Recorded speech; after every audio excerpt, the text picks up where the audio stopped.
A moving story of redemption, love, passion, and new beginnings. He just wanted to spend another Christmas in silence, isolated from the world and his own guilt. But when a mysterious woman knocks on his door during a snowstorm, the past returns with a thirst for vengeance. Watch this story until the end. You'll be surprised by this story. If you like love stories, romance, subscribe to this channel, leave your comment. We post videos like this every day. Continuing. Michael Crawford gave up on the world one December night, 21 years ago. A respected prosecutor in the Chicago District Attorney's Office, passionate husband, father of a bright teenage daughter named Lily, he believed that life had a fair cycle, that the American justice system, despite its flaws, was still capable of protecting the innocent. Until the day he released for lack of sufficient evidence, a man accused of abuse and threats against minors. The defense had been impeccable, the police procedures had flaws, and Michael, strictly following the law, had no choice but to request an acquittal. Days later, on Christmas Eve, that same man broke into the family's apartment in the Gold Coast neighborhood. In a rampage that would never be forgotten, he took away everything Michael considered sacred. Rebecca, his wife, died in the kitchen, trying to protect herself with a bread knife in her hands. Lily, only 16 years old, in her bedroom, without even knowing what was happening, hearing only the screams that turned into silence. Michael survived because he arrived home from the office at the exact moment the intruder was fleeing through the back of the building. But he stopped living at that very moment. The Lincoln Park apartment became a mausoleum. Rebecca's clothes remained in the closet, Lily's books still open to the page she had been reading. Michael sold everything and bought a one-way ticket to anywhere December didn't exist. But December exists everywhere in the world, and so does guilt. Since then, he had been living in absolute emotional exile. He abandoned his position at the district attorney's office, sold the apartment, cut ties with friends and family, and began isolating himself every December in an old cabin inherited from his maternal grandfather in the Appalachian Mountains, between Asheville and Blue Ridge. It was a rustic construction of wood and stone, surrounded by pine trees, dense fog, and the kind of solitude that demands neither explanations nor forgiveness. There, he drowned himself in cheap whiskey, books he could never finish, old Bob Dylan records, and painfully intact memories. The cabin was at the end of a dirt road that snaked for more than 9 miles into the forest. There were no neighbors. There was no cell phone signal. There was nothing but Michael, his remorse, and the certainty that some wounds are too big to heal. He always arrived on the 1st of December and only left on the 2nd of January, thin, bearded, with eyes red from drinking and crying alone. The locals already knew the routine. Michael Crawford, the man who had once been an important prosecutor in the city, was now just the widower who went up to the mountains every December to die a little more. They left supplies at the property gate. He left money. Nobody asked, nobody answered. It was a tacit agreement of respect for another's pain. But that year, something broke in the routine that Michael had built as a wall against the world. It was December 3rd, a cold and damp Thursday. Michael was driving his white Ford F-150 along the dirt road, the headlights cutting through the fog that descended from the mountains like lazy ghosts. He had stopped in Blue Ridge to buy supplies for the month: rice, beans, canned goods, 3 bottles of Jack Daniels, Marlboro cigarettes, and batteries for the radio. The same list as always, the same routine as always. The road was more irregular than usual. The November rains had opened deep holes in the gravel, and Michael had to constantly swerve around puddles of mud that looked like small lakes. The cold cut through the cracks in the cabin. He had turned on the heater, but the sound of the engine and the wind in the trees created a melancholic symphony that perfectly matched his state of mind. That's when he saw her. A small dark figure at the side of the road, standing like an apparition among the shadows of the pine trees. Michael instinctively hit the brakes, his heart racing for no apparent reason. The truck skidded slightly in the mud before coming to a complete stop a few yards from the woman. She was there alone, wearing only a navy blue long-sleeved blouse, faded jeans, and canvas sneakers that looked soaked. She wasn't wearing a coat. She didn't have an umbrella. She carried no purse, just a small, worn backpack clutched to her chest like a shield. Michael observed her through the foggy windshield. She appeared to be between 25 and 30 years old, dark brown hair sticking to her face, wet from the fine drizzle. Her skin was pale, almost translucent, and there was something in her posture that oscillated between panic and torpor. She stared fixedly at the truck but made no gesture. She didn't wave. She didn't smile. She just remained there, as if she had been waiting for hours or years. Michael lowered the window and shouted through the drizzle, "Are you okay? Do you need help?" The woman approached slowly, each step seeming to cost an immense effort. When she got close enough for him to see her face clearly, Michael felt something strange in his stomach. It wasn't fear, exactly. It was recognition, as if he already knew that this encounter would change everything, even without understanding how or why. "Can I ask for a ride?" Her voice was low, hoarse, as if she hadn't spoken in a long time. "I have nowhere to go." Michael hesitated. In 21 years of voluntary isolation, he had never taken anyone to the cabin. Not friends, not relatives, not even women, who occasionally crossed his path in the towns he passed through. The cabin was his sanctuary of pain, his sacred place of mourning. Allowing someone to enter would be like profaning the memory of Rebecca and Lily. But there was something about this woman that disarmed any rationalization. Perhaps it was the fact that she was clearly hurt. Michael could see a superficial cut on her forehead, another on her left wrist. Perhaps it was the way she held the backpack, like a child holding a toy in the dark. Or perhaps it was simply the fact that, for the first time in 2 decades, Michael was seeing another human being who seemed as lost as he was. "Get in," he said, unlocking the doors. The woman climbed into the cabin without hurry, closed the door carefully and fastened her seatbelt. She remained silent for a few seconds, just breathing, her hands still clutching the backpack. "What's your name?" Michael asked, shifting into gear and resuming the journey. "Emily." The answer came too quickly, as if rehearsed. "And you?" "Michael." Silence again. Michael glanced at her out of the corner of his eye. Emily was watching the road ahead, but her eyes didn't seem to be seeing anything. There was a tension in her shoulders, a rigidity that Michael recognized. It was the posture of someone who was always ready to flee. "Where do you want to go?" he asked. "Anywhere that's safe." The unexpected answer made Michael step on the brake involuntarily. The truck shook, and Emily grabbed the dashboard with a quickness that revealed reflexes of someone accustomed to danger. "Sorry," Michael muttered, accelerating again. "It's just, as well, there aren't many places around here. The road only leads to a cabin. My cabin. And after that, just wilderness." Emily nodded as if this was exactly what she wanted to hear. "That's fine." Michael frowned. It wasn't a normal response. Normal people would ask questions. Normal people would worry about going to an isolated place with a stranger. But Emily seemed more relieved than concerned. They drove for another 10 minutes in silence. The road became increasingly steep and narrow. The trees closed over them like a dark green tunnel, and the fog became so dense that Michael had to turn on the fog lights. It was as if they were descending to the center of the earth, or ascending to a place where time stopped. That's when the sky collapsed. The rain began as heavy drops on the windshield, but in a matter of minutes it transformed into a savage storm. The wind rocked the truck, the trees groaned and crackled, and visibility was reduced to a few yards. Michael was forced to reduce speed to less than 15 miles per hour. "Damn," he muttered, trying to see the road through the curtain of water.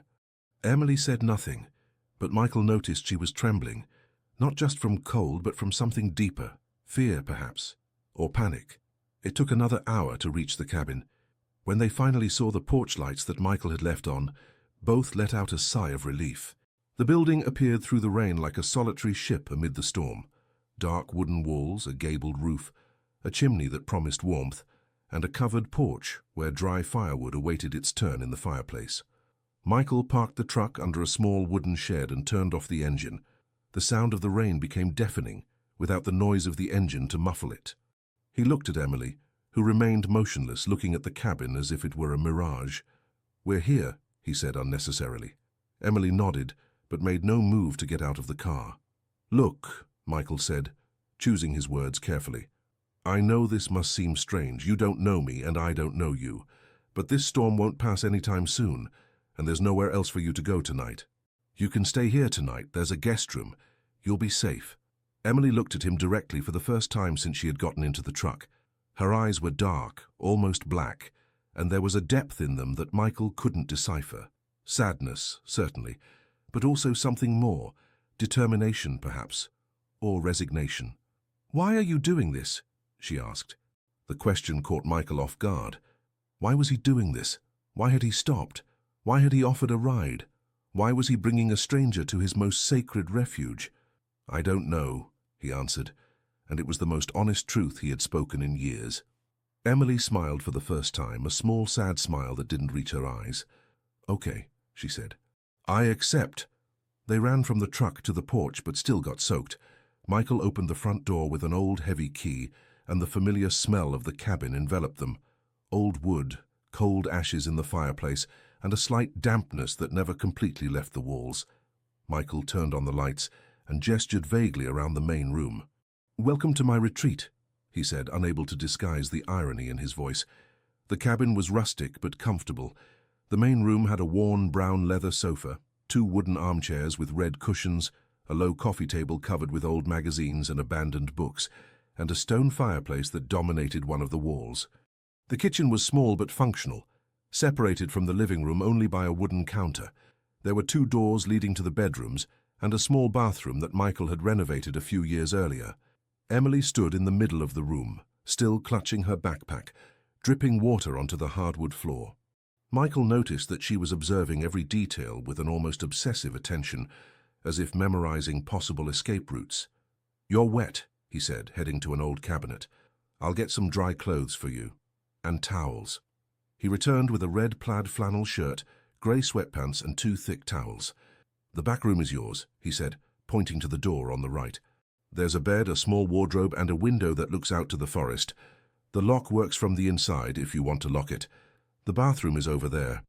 Emily took the clothes and towels without saying anything, but Michael noticed that her hands trembled slightly. "Emily," he said, and she stopped at the bedroom door. "You're safe here. I won't harm you. And no one else knows you're here." She looked at him for a long moment, as if trying to decide whether to believe him. "Thank you," she finally said, and disappeared into the room. Michael heard the sound of the lock turning from the inside. He was left alone in the room, listening to the rain hammer on the roof and wondering what the hell he had done. In 21 years he had never broken his routine. He had never brought anyone to the cabin, and now there was a stranger locked in the back room, a woman who had appeared out of nowhere, like a ghost on the road. Michael lit the fireplace and poured himself a generous shot of whiskey. He sat in the armchair facing the fire and tried to process the events of the day. There was something wrong with Emily that was obvious. The inadequate clothes for the cold, the injuries, the way she avoided questions, the constant tension in her body. Michael had been a prosecutor long enough to recognize the signs of someone running from something. But running from what?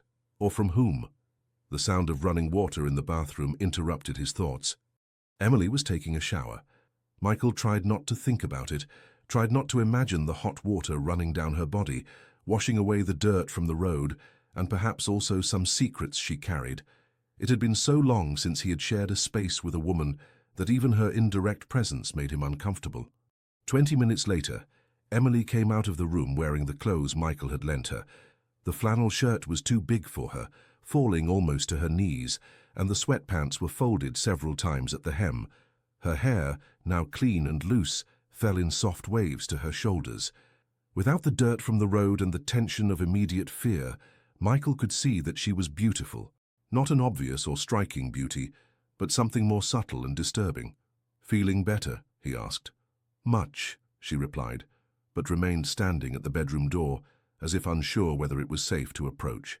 "You must be hungry," Michael said, rising from the armchair. "I don't have much, but I can make some ramen noodles or rice with eggs. Don't trouble yourself. It's no trouble." "I was going to make some for myself anyway." Emily hesitated, but finally approached the kitchen. Michael began preparing a simple instant ramen, adding eggs and some pickled vegetables he had bought in town. Emily sat on the small stool beside the counter and watched him cook in silence. "How long have you been coming here?" she finally asked. 21 years, Michael answered without looking at her. "Every December." "Why?" The simple question carried so much weight that Michael stopped stirring the noodles for a moment. "Because December is a dangerous month for me," he finally said. "Bad things happen in December." Emily nodded as if she understood perfectly. "For me too." They ate in silence, sitting across from each other at the small kitchen table. The rain continued heavily outside, and occasionally a thunderclap made the windows tremble. The electric light flickered occasionally, threatening to go out. Michael observed Emily eat. She chewed slowly, savoring each forkful as if she hadn't eaten in days. Perhaps she really hadn't. Michael noticed that she was too thin, and there were some marks on her wrists that could be burns or old cuts. "Where did you come from?" he asked. Emily stopped eating and looked at him cautiously. "Rural Missouri," she said. "A small town near Springfield. And what were you doing on the road alone in the middle of the mountains?" "Running." The raw honesty of the response surprised Michael. "From what?" Emily put down her fork and crossed her arms over her chest, a defensive gesture that Michael recognized. "From people who didn't wish me well." Michael didn't press. He knew when someone was on the edge between trust and panic. Instead, he got up and washed the dishes, giving Emily time to process whether or not she wanted to say anything more. "And you?" she asked after a few minutes. "Why does a man like you live alone in a cabin in the middle of nowhere?" "What do you mean, a man like me?" "Educated, well-dressed, even in simple clothes, the air of someone who had an important life, and there are law books on your shelf." Michael smiled involuntarily. Emily was more observant than she appeared. "I was a prosecutor," he said, "in Chicago until I stopped believing that justice existed." "What happened?" Michael dried his hands on the towel and turned to her. For a moment, he considered telling the truth, the whole truth. Rebecca, Lily, the man he had released, the Christmas night that destroyed his life. But the words got stuck in his throat, as they always did. "People I should have protected died because of my decisions," he finally said, "and I couldn't live with that anymore." Emily studied him with those dark, deep eyes. "You blame yourself for something that wasn't your fault," she said softly. "How can you know that?" "Because I recognize the expression. It's the same one I see in the mirror." Something passed between them at that moment. It wasn't attraction, not yet. It was recognition. It was the spark that ignites when two open wounds meet and realize they're not alone in the world. The light flickered once more and finally went out. The cabin was plunged into darkness, only the glow of the flames in the fireplace providing some illumination. "Generator?" Emily asked. "No, just wood and candles here." Michael lit some candles he kept in the kitchen and distributed them around the room. The golden, dancing light transformed the environment, making it more intimate and at the same time more mysterious. "It's beautiful like this," Emily said, watching the shadows move on the walls. "Yes, it is." They settled in the living room, Michael in the armchair, Emily on the sofa. The whiskey circulated between them, and gradually the tension dissipated. Not completely. Michael noticed that Emily still jumped at the slightest strange noise, still kept her backpack always nearby, but enough for a real conversation to be possible. "Do you have family?" Emily asked. "I had," Michael answered. "A wife and a daughter. They died 21 years ago. I'm sorry." "And you?" "A sister, younger. She's in a complicated situation." "Complicated how?" Emily took a sip of whiskey and made a face. "She's with people who aren't good for her, but she can't see that." Michael nodded. There was much more behind that explanation, but he could wait. They talked through the night. A fragmented conversation, full of pauses and half-truths. Michael told her about Chicago, about the cases he had tried, about the feeling of always fighting against windmills. Emily talked about life in the countryside, about soybean fields and long afternoons, about the feeling of always being trapped somewhere she didn't want to be. Neither revealed their deepest secrets, but both understood that the secrets existed and that perhaps with time they could be shared. When the fire in the fireplace began to die, Michael got up to add more wood. Emily watched him move in the semi-darkness, noticing the way he tended to the fire with precise economical movements. There was something comforting about his silent competence, in the way he seemed perfectly at ease in this rustic environment. "Michael," she said when he returned to the armchair. "Yes? Thank you. For stopping. For bringing me here. You didn't have to do that. Everyone needs a safe place from time to time. Not everyone offers one." Michael looked at her through the flames that danced between them. There was something in Emily's voice, a vulnerability she tried to hide, but that showed through at the edges of her words. "How long do you plan to stay here?" she asked. "Until January 2nd. It's always like that. 1 exact month. And after that?" Then I go back to Chicago, to the apartment I rent near Michigan Avenue, and pretend to be a normal person until next December. And does it work? Pretending to be normal? Michael laughed, a humorless sound. Sometimes. For short periods. Emily curled up more on the sofa, pulling a blanket that Michael had left there over her legs. I don't know how to pretend to be normal, she said softly. I don't remember what it's like anymore. How long have you been running? The question came out before Michael could censor himself. Emily looked at him with surprise, then with something that seemed like relief. 2 weeks, she said. 2 weeks and 5 days. That's a long time to be on the road alone. I have nowhere to go. I have no one who can help me without me putting that person in danger. Michael felt something contract in his chest. It wasn't just compassion. It was recognition again, the realization that here was someone who understood what it meant to be completely alone in the world. You can stay here as long as you need, he said. The words came out without him thinking about them, and both were surprised. Michael had never made such an offer. He had never even considered sharing his sacred space with someone, but there was something about Emily that broke all the rules he had built over 2 decades. I can't accept, she said, but her voice carried hope. It would be dangerous for you. Dangerous how? Emily hesitated, visibly struggling with herself. The people who are looking for me, they won't give up. And when they find me, anyone who's helping me will become a target too. What kind of people? The kind that uses God as an excuse to do terrible things. The answer was given in a whisper, but Michael heard it clearly. And suddenly many things began to make sense. The constant fear, the tension in the shoulders, the way Emily avoided certain questions, the marks he had noticed on her wrists. A cult, he said. It wasn't a question. Emily closed her eyes and nodded. 10 years of my life, she said. 10 years believing I was being saved, when in fact I was being destroyed. Michael leaned forward in the armchair, his hands interlaced. And your sister is still there. Sarah, 17 years old. She was born there.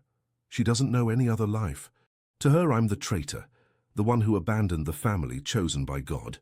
How did you manage to get out? Emily opened her eyes and looked at him directly. I burned everything, she said, her voice firm for the first time since Michael had met her. And if they catch me, they'll make me pay for that. Outside, the rain finally began to diminish, but the wind continued to moan among the trees like a lament. Michael got up and went to the window, slightly pulling back the curtain to look into the darkness outside. No one is looking for you here, he said. No one knows about this cabin except me. You're safe, at least for now. When he turned, he saw that Emily was crying silently, tears running down her face without her making any sound. Don't cry, he said, approaching slowly. It's just that it's been so long since someone told me I was safe, she whispered. I didn't even remember what that feeling was like. Michael sat on the edge of the sofa, maintaining a respectful distance but offering his presence. Emily turned to him, and for a moment the two simply looked at each other through the golden candlelight. We're both wounded, Michael said softly. Maybe that's why we recognize each other. Do you think wounded people always find each other? I don't know, but I think sometimes fate puts the right people in each other's path at the right time. Emily smiled through the tears. You believe in fate? After today, I'm starting to believe.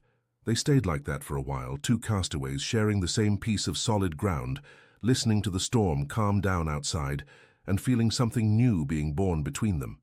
It wasn't love yet, it was too early for that, but it was the beginning of something, a possibility. That chance that maybe, just maybe, neither of them needed to be alone forever.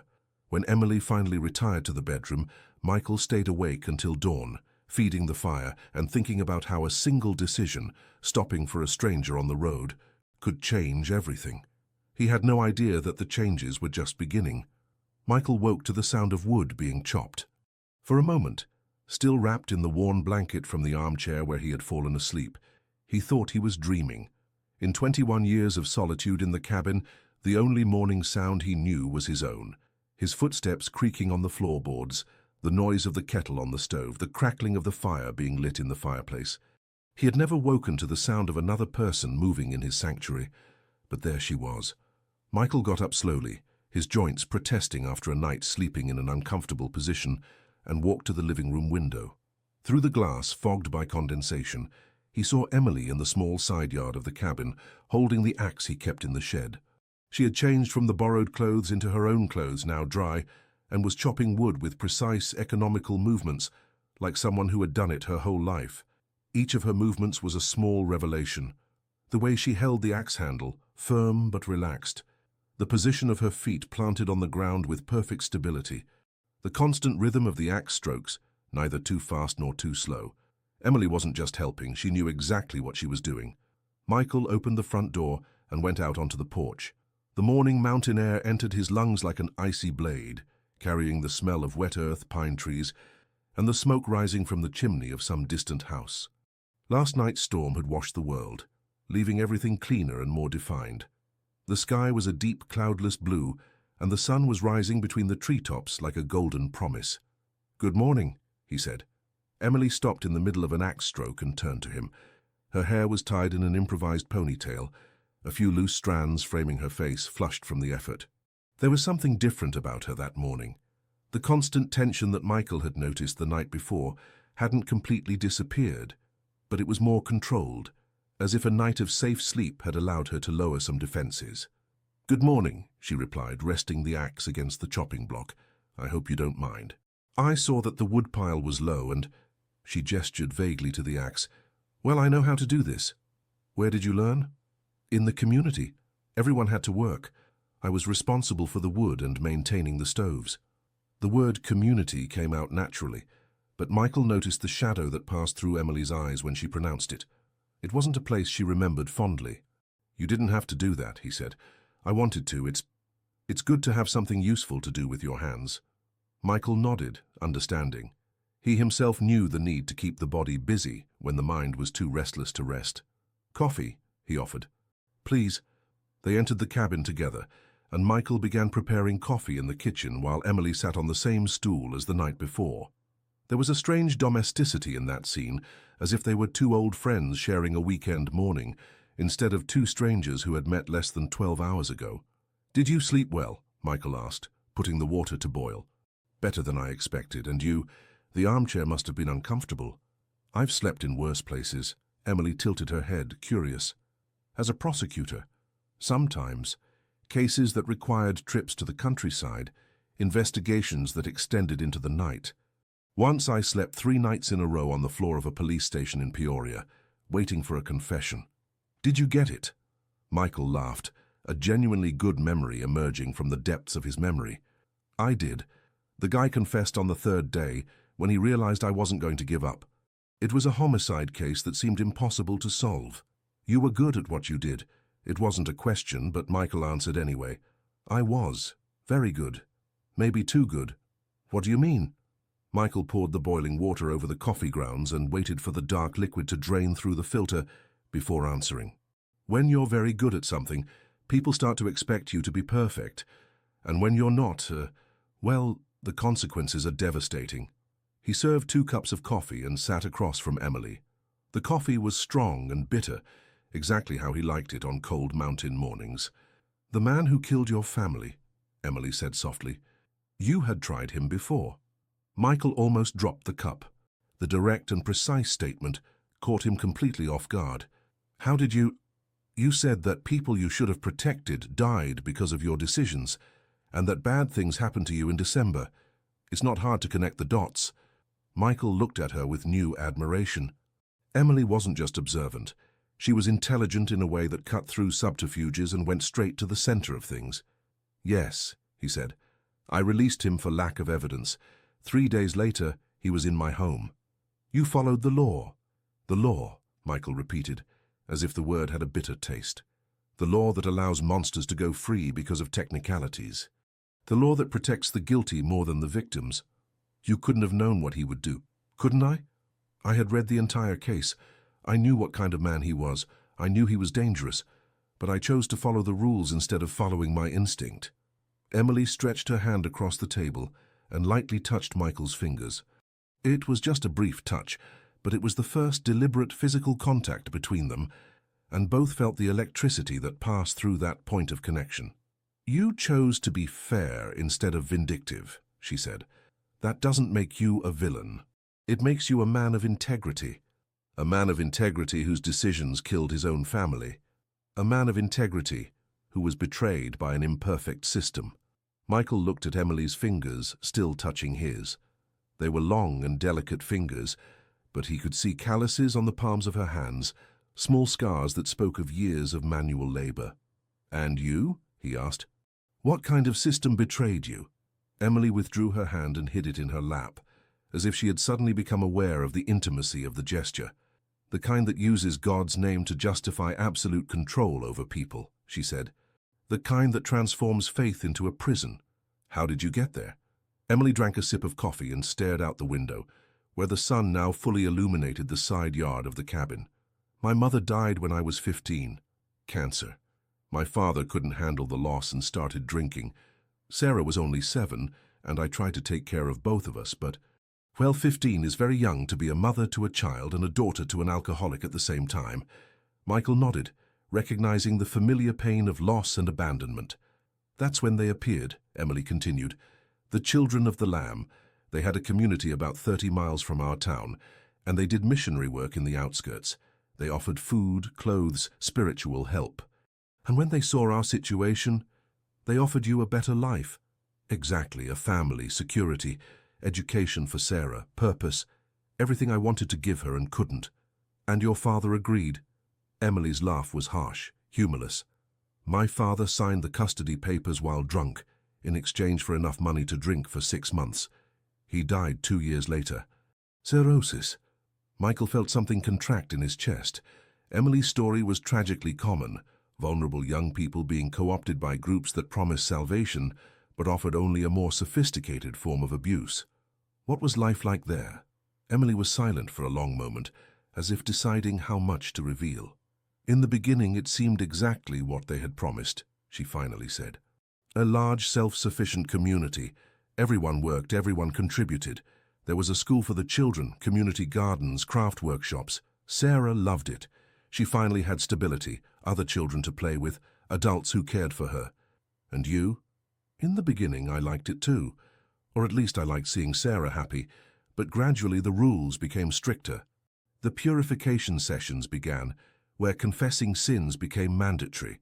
Then came Pastor Montgomery's divine revelations, always convenient to justify what he wanted to do." Michael noticed how Emily's voice changed when she mentioned Pastor Montgomery. There was a hardness, a contained anger that he recognized because he also carried a version of it. He was the leader. He was. He is. Samuel Montgomery, 60 years old, charismatic, intelligent, the type of man who can convince desperate people that he has all the answers they're looking for. "And how did the situation deteriorate?" Emily got up abruptly from the table and walked to the window. She stood with her back to Michael, her shoulders tense again. "Gradually, the women began to lose rights. First, we could no longer leave the community alone. Then we could no longer choose our own jobs. Then we could no longer question the decisions of the men. And finally," she stopped, her voice failing. Michael got up and approached her, maintaining a respectful distance but offering his presence. Finally, some of us were chosen to be spiritual brides of the pastor. A divine honor, according to him, a way to serve God through union with his representative on earth." The anger in Emily's voice was palpable now, and Michael felt his own anger grow in response. "How old were you?" 21 when I was chosen. Sarah was 13. He abused you. For 4 years, and not just him. The other leaders also had their brides. It was a system, a way to break our will and keep us submissive." Michael clenched his fists, fighting against the impulse to punch something. And Sarah. Sarah grew up seeing that as normal. For her, it was an honor to be chosen. She didn't see it as abuse. She saw it as salvation. That's why you couldn't just take her out of there. Exactly. For Sarah, I would be responsible for taking her away from the paradise she had known since childhood. And even if I could convince her, where would we go? I had no documents, no money, no contacts in the outside world. The community was designed to be a perfect prison. Michael moved a little closer until he was beside Emily at the window. "What changed? What made you decide to flee?" Emily closed her eyes and Michael saw a tear run down her cheek. Pastor Montgomery announced that Sarah would be the next bride when she turned 18. It would be her birthday present, he said. The supreme honor. And you couldn't allow that. I tried to convince her to flee with me. We planned for months, but at the last moment Sarah denounced me. She told the pastor I was trying to corrupt her, take her away from God's path. The pain in Emily's voice was almost unbearable to hear. Your own sister betrayed you. She thought she was saving me from being a traitor, a sinner. For her, I was the problem. Michael had to restrain himself from touching Emily, from offering the physical comfort she clearly needed, but might not be ready to accept. Was that when you burned everything? Emily opened her eyes and looked at him directly. It wasn't planned. I was being punished for trying to corrupt Sarah. 3 days locked in a cabin without food or water, praying for God to forgive me for my impure thoughts. On the 3rd day, Pastor Montgomery came to get me for a special purification session. She stopped, trembling slightly. I knew what that meant. And when he put his hands on me, something broke inside me. I grabbed the lantern that was on the table and threw it at him. The kerosene spread, caught fire on the curtains, on the wooden walls. In a matter of minutes, half the main headquarters was in flames. And Pastor Montgomery? I don't know. When I ran out, he was screaming, trying to put out the fire on his clothes. He may have died, he may have survived. But I didn't stay to find out. Michael finally yielded to the impulse and gently touched Emily's shoulder. You did what you needed to do to survive. I did. But I also abandoned Sarah there. My own sister. Sarah made a choice. A terrible choice, but a choice. Emily turned to him, and Michael saw that she was crying silently again. Sometimes I wake up in the middle of the night thinking about her there, alone with no one to protect her. And then I remember that she didn't want my protection. She saw me as the enemy. Michael could no longer control himself. He pulled Emily into a hug, feeling her collapse against his chest with a muffled sob. She was small in his arms, fragile in a way that completely contrasted with the strength she had demonstrated when chopping wood that morning. You're not the enemy, he murmured against her hair. You're a survivor. They stayed like that for a long time, 2 castaways holding on to each other amid the storm of their own stories. Michael could smell the shampoo Emily had used the night before, could feel the warmth of her body through her clothes, could feel the sobs gradually diminishing until they transformed into regular breathing. When she finally pulled away, her eyes were red, but determined. Thank you, she said simply. For what? For letting me tell this? It's been 2 weeks that it's all been trapped in here. She touched her chest, and I thought I was going to go crazy. Sometimes we need to share the weight with someone. Do you share yours? The question caught Michael off guard. He had spent 21 years guarding his pain like a secret treasure, nurturing it in solitude, using it as fuel for his self-destruction. No, he admitted. Never. Why? Because if I tell someone, if I put into words what happened that night, it becomes real, definitive. And as long as it's just something that lives inside my head, I can pretend that maybe it's just a nightmare. Emily studied him with those dark, intelligent eyes. But it is real, it happened. And keeping it to yourself isn't bringing your family back. I know that. So tell me. Michael stood motionless. No one had ever asked him to tell the story. People knew fragments. His colleagues at the district attorney's office knew he had lost his family. The neighbors knew it had been a violent crime. The press had covered the case at the time. But the details, the exact sequence of events, what he had felt at each moment, this he had never shared with anyone. Michael, Emily said softly, you listened to me. You let me pour all my pain and anger onto you. Now let me do the same for you. Michael felt something move in his chest, a resistance he had built for 2 decades beginning to crack. I don't know if I can. Try. He moved away from the window and returned to the table, as if he needed a physical barrier between himself and the words he was about to speak. Emily followed him and sat across from him, waiting. Michael drank a sip of coffee, now cold, and began. It was Christmas Eve. I had arrived late from the office because I was finishing a report on a case I had tried the week before. A man named Robert Miller, accused of sexual abuse and threats against 3 girls in the neighborhood where he lived. Michael's voice was low, controlled, as if he were reading an official report. The evidence was circumstantial. Testimonies from the children, some reports from neighbors, but nothing conclusive. The defense had found inconsistencies in the testimonies, questioned police procedures. Technically, there wasn't enough evidence for a conviction. Emily nodded, not interrupting him.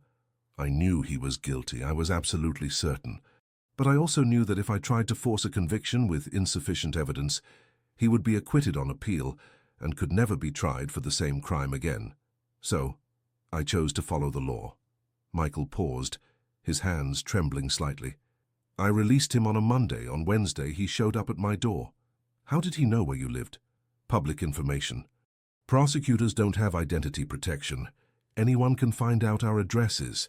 Michael closed his eyes, and suddenly he was back in that night. The smell of turkey roasting in the oven, Rebecca humming a Christmas song in the kitchen, Lily in her room, probably on the phone with some boyfriend. I got home around 10 at night. Rebecca was in the kitchen finishing the Christmas dinner. Lily was in her room as always. The house smelled of cinnamon and cloves. The lights on the tree were lit in the living room. His voice began to falter. I kissed Rebecca, asked how her day had been. She said Lily had helped with the decorations, that they had spent the afternoon together setting the Christmas table. Rebecca was happy, radiant. Emily reached across the table and touched Michael's fingers again, silently offering her strength. I went to take a shower. I had been in there for maybe 10 minutes when I heard Rebecca scream. It wasn't a scream of fright. It was a scream of pure terror. Michael opened his eyes and looked directly at Emily. I ran out of the bathroom, still wet, with no clothes on, and I saw him in the kitchen, Robert Miller. He had a butcher knife in his hand, the same one Rebecca had used to carve the turkey. She was on the floor, trying to crawl away from him. Tears began to run down Michael's face, but he continued. He saw me and smiled. Smiled, Emily. Anne said, "Now you'll know what it's like to lose someone innocent." Then he turned to Rebecca and... Michael couldn't finish the sentence. He began to sob. 21 years of repressed pain, finally finding a way out. Emily stood up and walked around the table, kneeling beside Michael's chair and pulling him into a hug. "You don't have to continue," she whispered. "I need to," Michael said through the sobs. "I've never told this to anyone." He took a deep breath, trying to compose himself. When I managed to get to him, it was too late. Rebecca was dead, and I could hear Lily screaming in her room. I ran there, but when I arrived... Michael stopped again, his whole body trembling. She was trying to hide under the bed. 16 years old, Emily. She was 16 years old and terrified, calling for me, for Rebecca. And I couldn't protect her. Where was Robert? He had fled through the back of the house. The police found him 2 hours later, drunk in a bar 3 blocks away. He didn't even try to deny it. He said he had done justice, that I had protected pedophiles, and now I was paying the price. Michael pulled away from Emily's embrace and looked at her directly. 2 innocent people died because I chose to follow the law instead of following my instinct. If I had found a way to keep Robert in prison, even illegally, Rebecca and Lily would still be alive. And you would be in prison too. And Robert would eventually get out and kill other people. At least my family would be safe. You couldn't have known he would do that. But I suspected. Deep down, I knew he was dangerous, and I chose protocol over protection. Emily held Michael's face between her hands, forcing him to look at her. "Michael, you made the right decision within the system that existed. The problem wasn't your decision.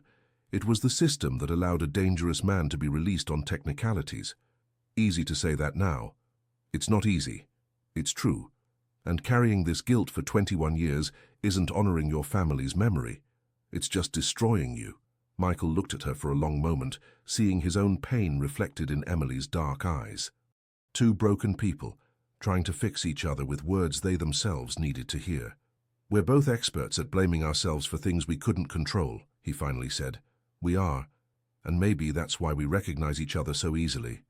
Michael nodded, feeling something shift inside his chest. It wasn't relief, not yet, but it was the beginning of something. A crack in the wall he had built around his pain. "Thank you," he said, "for forcing me to talk about this. Thank you for trusting me enough to tell me." They stayed like that for a moment, kneeling on the rustic kitchen floor, holding each other like anchors amid the storm of their own stories.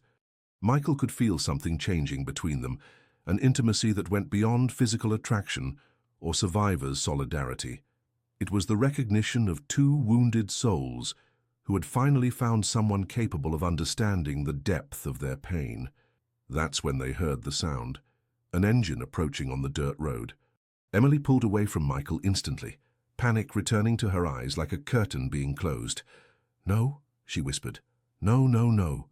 Michael got up quickly and ran to the front window.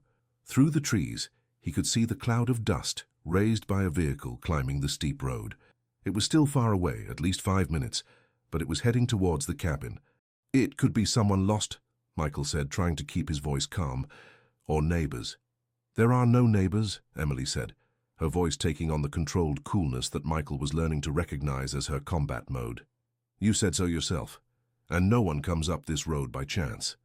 Michael had to admit she was right. The road didn't lead anywhere except the cabin. Anyone climbing it had a specific purpose. "Do you have any weapons?" Emily asked. "An old shotgun of my grandfather's. It probably doesn't even work anymore." "Where?" Michael pointed to a cabinet in the corner of the room. Emily ran to it and took the shotgun, checking if it was loaded with quick, competent movements. "You know how to use that?" Michael asked, surprised. In the community, everyone learned to hunt.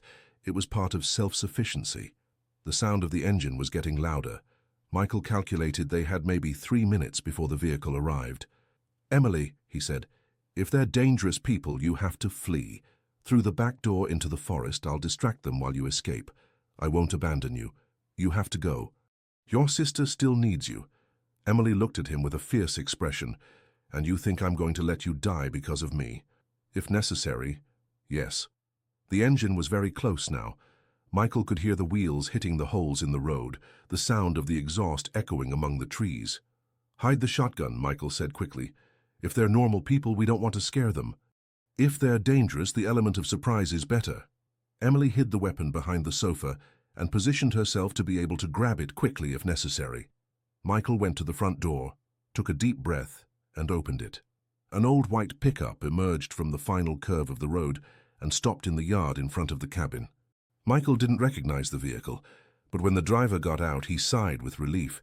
It was John, the owner of the small market in Blue Ridge, where Michael always bought supplies. "Mr. Crawford," John waved, carrying a cardboard box. "How are you?" Michael came out onto the porch, forcing a smile. "John, what a surprise. What brings you here?" "Your order arrived yesterday after you had already left. I thought I'd bring it personally since I know you stay isolated here." Michael frowned, confused. "What order?" John handed him the box and an invoice. "Books, 2 dozen. The guy said it was a Christmas present for you." Michael looked at the invoice. The sender was S. "Montgomery, Community of the Children of the Lamb, Springfield, MO." Michael's blood froze. "What guy?" he asked, trying to keep his voice normal. "A tall gentleman, grey hair, very well dressed. Said he was an old friend of yours. Said he knew you spent December here and wanted to surprise you." Michael felt as if the ground was opening beneath his feet. "Did he ask anything specific about me?" "He just confirmed the address and asked if you usually came alone. Said he didn't want to disturb if you brought visitors." Over John's shoulder, Michael saw Emily appear at the cabin door. When she saw the box in his hands, she went as white as paper. "John," Michael said, "this man, did he seem familiar with the region? Did he ask about other houses, other roads?" "He seemed to know the way well, yes. And he asked about the road that leads to White Rock's Lookout. Said he wanted to do some sightseeing." Michael knew that road. It snaked through the mountains for about 9 miles and ended at a panoramic point from which one could see the entire region, including the cabin. "When was this?" "The day before yesterday. Why? Did something happen?" No, just curious." John looked at Emily, who was still at the door, and Michael saw the moment when he realized that Michael wasn't alone. "Well," John said with a mischievous smile, "I see you're not so isolated this year. She's a friend from Chicago." "Good. It was about time you had company. Well, I'm off. If you need anything, just come down to town." John returned to the pickup and left, leaving a new cloud of dust on the road. Michael stood in the yard, holding the box as if it were a bomb about to explode. When the sound of the engine was lost in the distance, Emily came down from the porch and approached him. "It's from him," she said simply. "How can you be sure?" "Because this is exactly the kind of thing Pastor Montgomery would do. He likes psychological games. He likes to let people know that he's in control." Michael looked at the box again. Do you think we should open it? I think we have no choice. They went back inside the cabin, and Michael placed the box on the kitchen table. Carefully, he cut the adhesive tape and opened the cardboard flaps. Inside, perfectly organized, were 24 identical books, simple black covers, no visible title. Michael took one of them and opened it. On the first page, handwritten in elegant calligraphy, were the words, "For Michael Crawford, the man who once released my brother so that he could fulfill God's will. Divine justice has many faces, and sometimes uses imperfect instruments to carry out his work. Your family was called for a higher purpose. Now it is time for you to understand what your purpose is. With eternal gratitude, Samuel Montgomery." Michael let the book fall on the table, his hands trembling. "My God," he whispered. Emily picked up the book and read the dedication. When she finished, her eyes were full of a cold, controlled anger. "Robert Miller was his brother," she said. "That's impossible. Robert had no relatives, no religious connections. I read the entire case. Brother in faith, not by blood. In the community, we were all sons and daughters of the pastor. He probably recruited Robert after he got out of prison." Michael sat heavily in a chair. "He orchestrated everything. The death of my family wasn't the revenge of an unbalanced man, it was part of a plan. And now he wants you." Michael looked at Emily. "No, he wants both of us. You ran away and caused damage to the community. I'm the person who released the instrument he used to punish families he considers sinful. We're pieces on the same board." Emily quickly flipped through the rest of the book. The pages were full of religious texts, prophecies, and diagrams that looked like astrological maps. "Michael," she said, "we have to get out of here, now." "Where to? If he found us here, he can find us anywhere." "Then we stop running." Michael looked at her, surprised. "What do you mean? You were a prosecutor? You still have contacts in the justice system, in the police, and I have information about the community that can incriminate Pastor Montgomery for dozens of crimes." "Emily, you don't understand. This man killed my family 21 years ago and was never investigated for it. He has resources, connections, intelligence, and what do we have? My word against his?" "No," Emily said, going to her backpack and taking out an object wrapped in fabric. "We have this." She unwrapped the object, revealing a small black flash drive. "What is this?" "Community files. Financial records, correspondence, videos of the ceremonies. Everything I managed to save before burning the rest."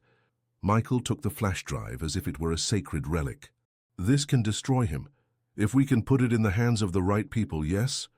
Michael stood up, suddenly galvanized by an energy he hadn't felt for 2 decades. "I know the right people." "Then let's do this. Let's stop being victims and start being hunters." Michael looked at Emily, this woman who had appeared in his life less than 24 hours earlier and had already changed everything. He saw in her not the frightened fugitive of the night before, but a warrior who had decided to fight. And for the first time in 21 years, Michael Crawford felt something beyond guilt and pain. He felt hope. Michael spent 2 hours trying to get a cell phone signal. He climbed onto the cabin roof, went down to the main road, scaled a high rock near the spring at the back of the property. Nothing. The Appalachian Mountains were a communication desert, and he had never bothered with this before. In fact, he had always considered the isolation a blessing. But now, with Emily's flash drive burning in his pocket and the urgency to contact his old allies in the district attorney's office, the lack of signal seemed like a personalized curse. Emily watched him from a distance, sitting on the porch with the shotgun across her lap. She had insisted on standing guard while Michael tried to establish communication, and the military seriousness with which she approached the task reminded Michael that she had survived 10 years in a community where constant vigilance was a matter of life and death. "Nothing?" she asked when Michael returned from his last attempt, visibly frustrated. "Nothing." "It's as if the mountain were a black hole for phone signals." Michael threw himself into the rocking chair beside her, running his hands through his hair. The sun was already high in the sky, and the midday heat created waves of vapor that rose from the dirt road like dancing ghosts. "There's a payphone in town," he said, more to himself than to Emily. "Vintage, probably from the 90s, but it works. It's 12 miles down." "It's too risky," Emily responded immediately. "If Pastor Montgomery knows about the cabin, he certainly knows about the town too. He might have people watching. Then how are we going to contact the authorities?" Emily was silent for a moment, observing the horizon line where the mountains were lost in the afternoon mist. "Do you have a computer here?" Michael shook his head. "Never needed one. The idea was always to disconnect completely. And internet?" "Satellite internet, but it only works with the right equipment." "Which I don't have." Emily sighed, but Michael noticed that she was thinking, her eyes scanning the terrain around the cabin as if calculating possibilities. "Michael," she finally said, "tell me about your contacts. Who exactly do you want to reach?" Michael settled better in the chair, mentally organizing a list he had built over decades of career. "Catherine Olson, federal prosecutor, specialized in organized crime. We worked together on some cases in the 90s. If anyone can initiate a serious investigation into a cult with interstate ramifications, it's her. Would she trust you after all these years?" "Catherine and I had a very solid professional relationship, and she knew Rebecca, my wife. They were friends. If I explained the situation, I'm sure she would listen to me." Emily nodded, but Michael could see concern in her eyes. "Who else?" "Detective Mark Thompson from the Missouri State Police, expert in cults and extremist groups. If the Children of the Lamb community has operations in Missouri territory, he would be the ideal person to coordinate an operation." "And on the investigative side, there's an investigative journalist in Chicago, Thomas Guerrero. He has sources in all security agencies and has already exposed various corruption schemes involving religious groups. If we can pass the information to him?" Michael stopped, suddenly realizing the magnitude of what they were planning. "Emily, you understand that once we do this, there's no going back, right? Pastor Montgomery isn't the type of man who will simply give up when he feels threatened." "I know." Emily's voice was firm, without hesitation. "But the alternative is to spend the rest of our lives running, and meanwhile Sarah continues there, and other girls like her continue to be abused." Michael studied her for a moment. A transformation was happening in Emily since the night before. The frightened woman he had found on the road was gradually being replaced by someone more determined, more dangerous. "Are you absolutely sure that the content of this flash drive is enough to incriminate Pastor Montgomery?" Emily took the small storage device that was on the table between them. Financial records showing money laundering, correspondence with local politicians, videos of purification ceremonies that are clearly abuse rituals, lists of underage members who were consecrated before the age of 18. She paused. "Michael, this isn't just enough to incriminate Pastor Montgomery. It's enough to dismantle the entire network." "Network? The Children of the Lamb community is not an isolated operation. There are other communities, other pastors, other cities. It's a system. Pastor Montgomery is just the visible head." Michael felt a chill down his spine. If Emily was right, they weren't just dealing with a megalomaniac cult leader. They were dealing with a criminal organization of national scale. "How did you get access to all this?" A bitter smile passed across Emily's face. "Advantages of being one of the favorite spiritual brides. Pastor Montgomery used me as his personal secretary. I had access to the files, the administrative meetings, the correspondence. He thought he had broken me completely, that I was too submissive to represent any threat." "But you were documenting everything." "For the last 2 years, yes. Since I found out Sarah would be the next one chosen, I knew I would eventually have to find a way to get her out of there, and solid evidence would be the only way to convince the authorities to act." Michael leaned forward, impressed. "You're much smarter than Pastor Montgomery imagines." "I have to be." "It's the only advantage I have." They were silent for a few minutes, each lost in their own thoughts. The midday heat was intensifying, and Michael could feel sweat beginning to form on the back of his shirt. But there was something else, a different tension in the air, a growing awareness of the physical proximity between them.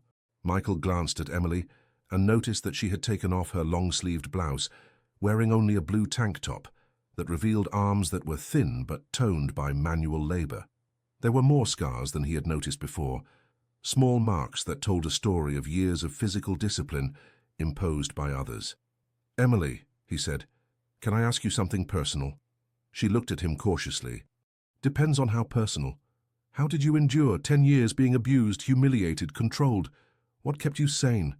The question seemed to catch her off guard. She was silent for a long time, looking at her hands. "Sarah," she finally said, knowing that if I completely collapsed, there would be no one left to protect her. Even if my protection was limited, even if most of the time I couldn't do anything, she still had someone who remembered who she was before the community. Michael nodded, recognizing the power of love as a survival force. And then, Emily continued, when I realized that Sarah was being prepared for the same fate as me, that's when I really started to plan. Not just to survive, but to escape. And not just to escape, but to destroy the system that imprisoned us. That requires incredible strength. Emily looked at him directly. You did the same thing.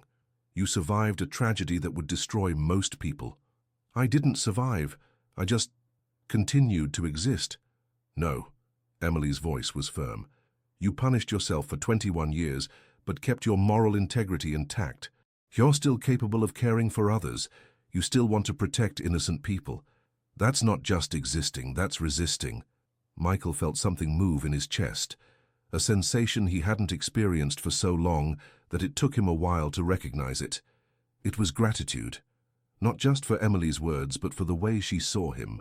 As a man who had survived, not just as a victim who had given up. Thank you, he said softly. For what? For reminding me of who I was before I became just a broken man. Emily got up from the chair and walked to the porch railing. Michael could see the tension in her shoulders, but now it was a different tension. No longer pure fear, but the energy of someone preparing for a battle. Michael, she said without turning, if we manage to contact your people, how long do you think it would take to mount an operation against the community? It depends. With the evidence you have, and if we can convince the right people, maybe a few weeks. Weeks that Sarah doesn't have. Michael got up and approached her. Why? What's special about the timing? Emily turned to him, and Michael saw a new urgency in her eyes. Sarah's 18th birthday is on December 28th, 3 weeks from now. Pastor Montgomery has already announced that the consecration ceremony will take place on New Year's Eve. Michael felt his stomach contract. He's going to rape her publicly as part of a religious ritual. Yes. And after that, she will officially become one of his spiritual wives. No longer a girl being prepared, but an adult woman who chose her life. In the eyes of the law, there will be nothing more we can do. Even with evidence that she was manipulated since childhood. Competent lawyers can argue that at 18 she is capable of making her own decisions, regardless of the upbringing she had. And Pastor Montgomery has very competent lawyers. Michael ran his hand over his face, quickly calculating. 3 weeks. That's not enough time for a complete investigation and a proper legal operation. Then we'll have to improvise. Improvise how? Emily turned completely to him, and Michael saw a fierce determination in her eyes. Do you know the region where the community is located? Not specifically, but I can research it. It's a rural area between Springfield and Jefferson City, about 500 acres of land, practically self-sufficient. Approximately 80 people live there permanently, including 23 children. You're talking about an invasion. I'm talking about a rescue. Michael looked at her for a long moment, processing the implications of what she was suggesting. Emily, that would be completely illegal. Invasion of private property, kidnapping, probably armed confrontation. Even if we managed to get Sarah out of there, we would be fugitives for the rest of our lives. Only if we're caught. And if Sarah doesn't want to come. The question hit Emily like a punch. Michael saw the pain pass across her face, but also saw that she had already considered this possibility. Then at least I'll know I tried. And maybe, seeing me there, remembering who we were before the community, she'll start to question what they taught her. Michael walked to the edge of the porch, looking at the road that descended the mountain. He could imagine Pastor Montgomery down there somewhere, planning his next move, confident that he had Michael and Emily exactly where he wanted them. There's a third option, he finally said. What? I turn myself in. Emily looked at him as if he had gone crazy.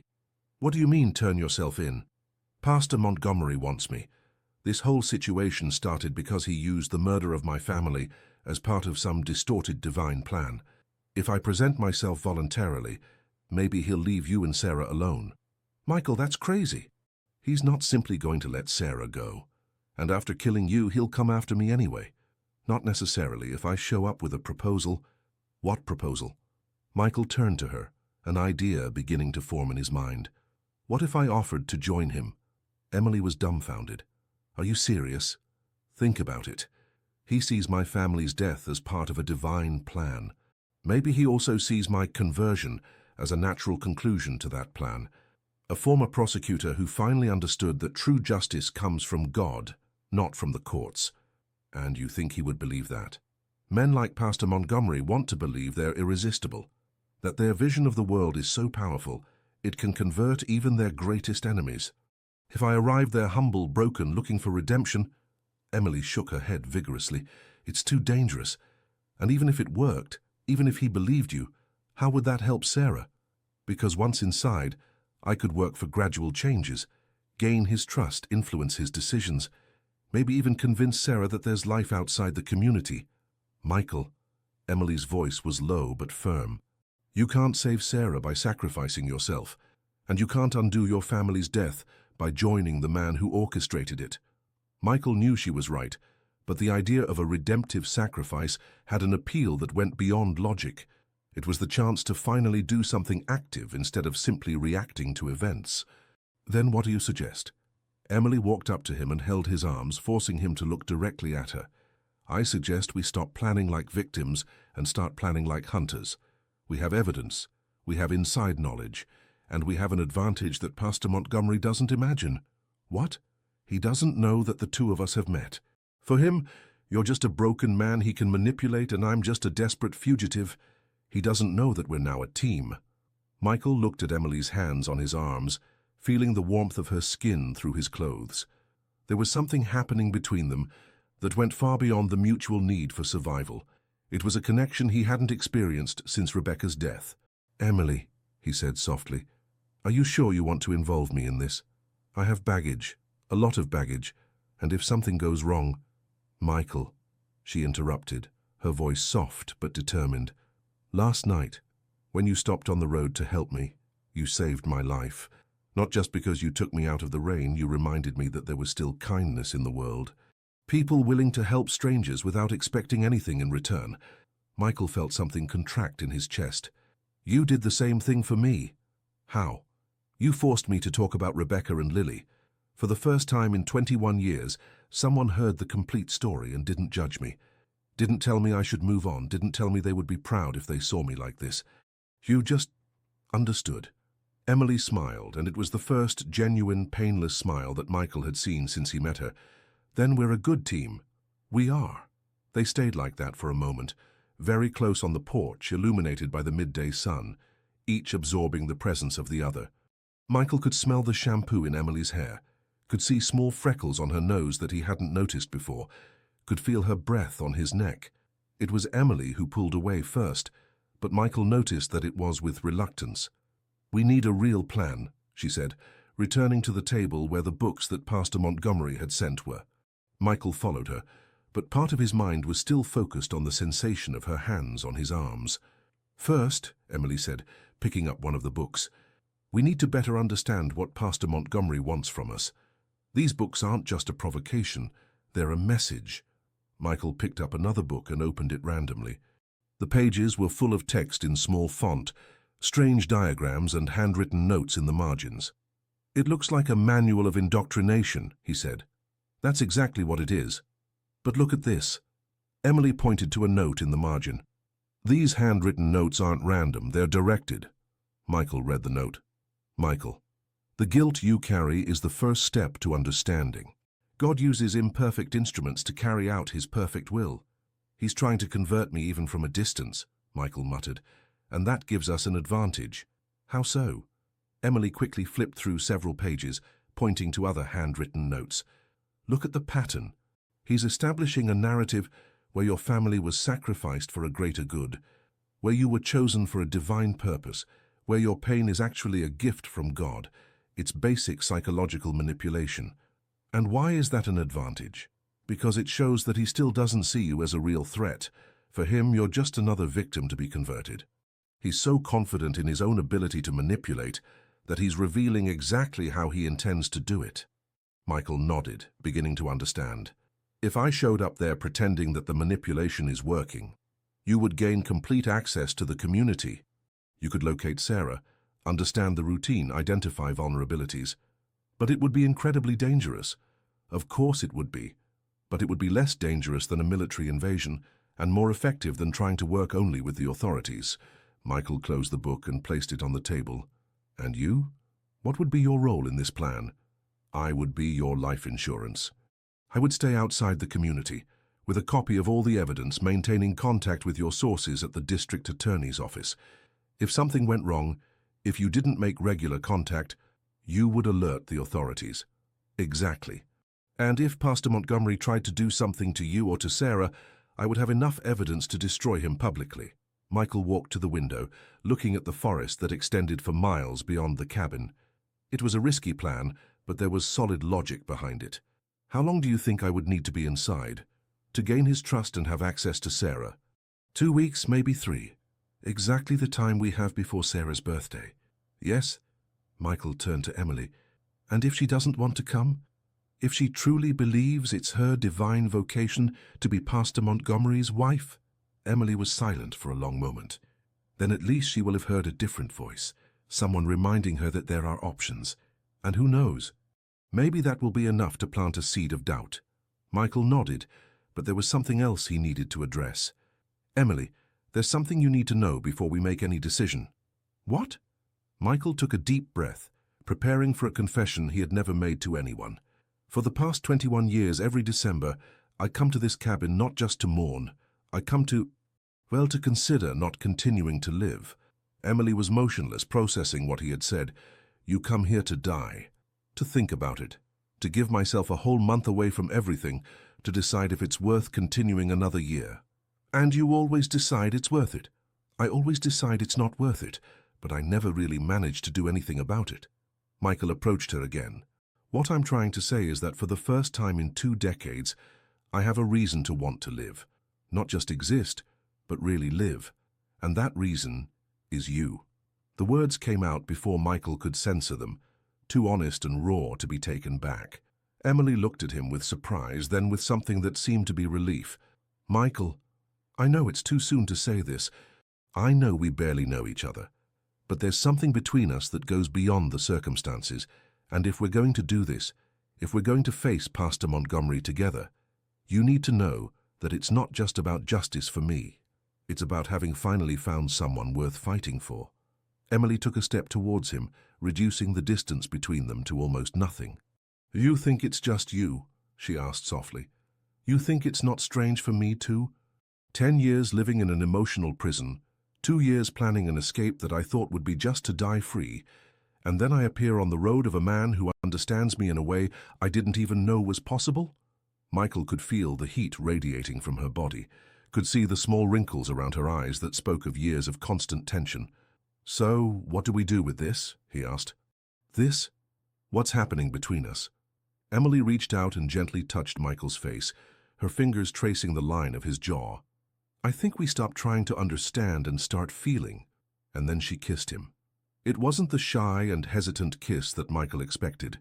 It was intense, urgent, full of 2 decades of solitude on his part and 10 years of repression on hers.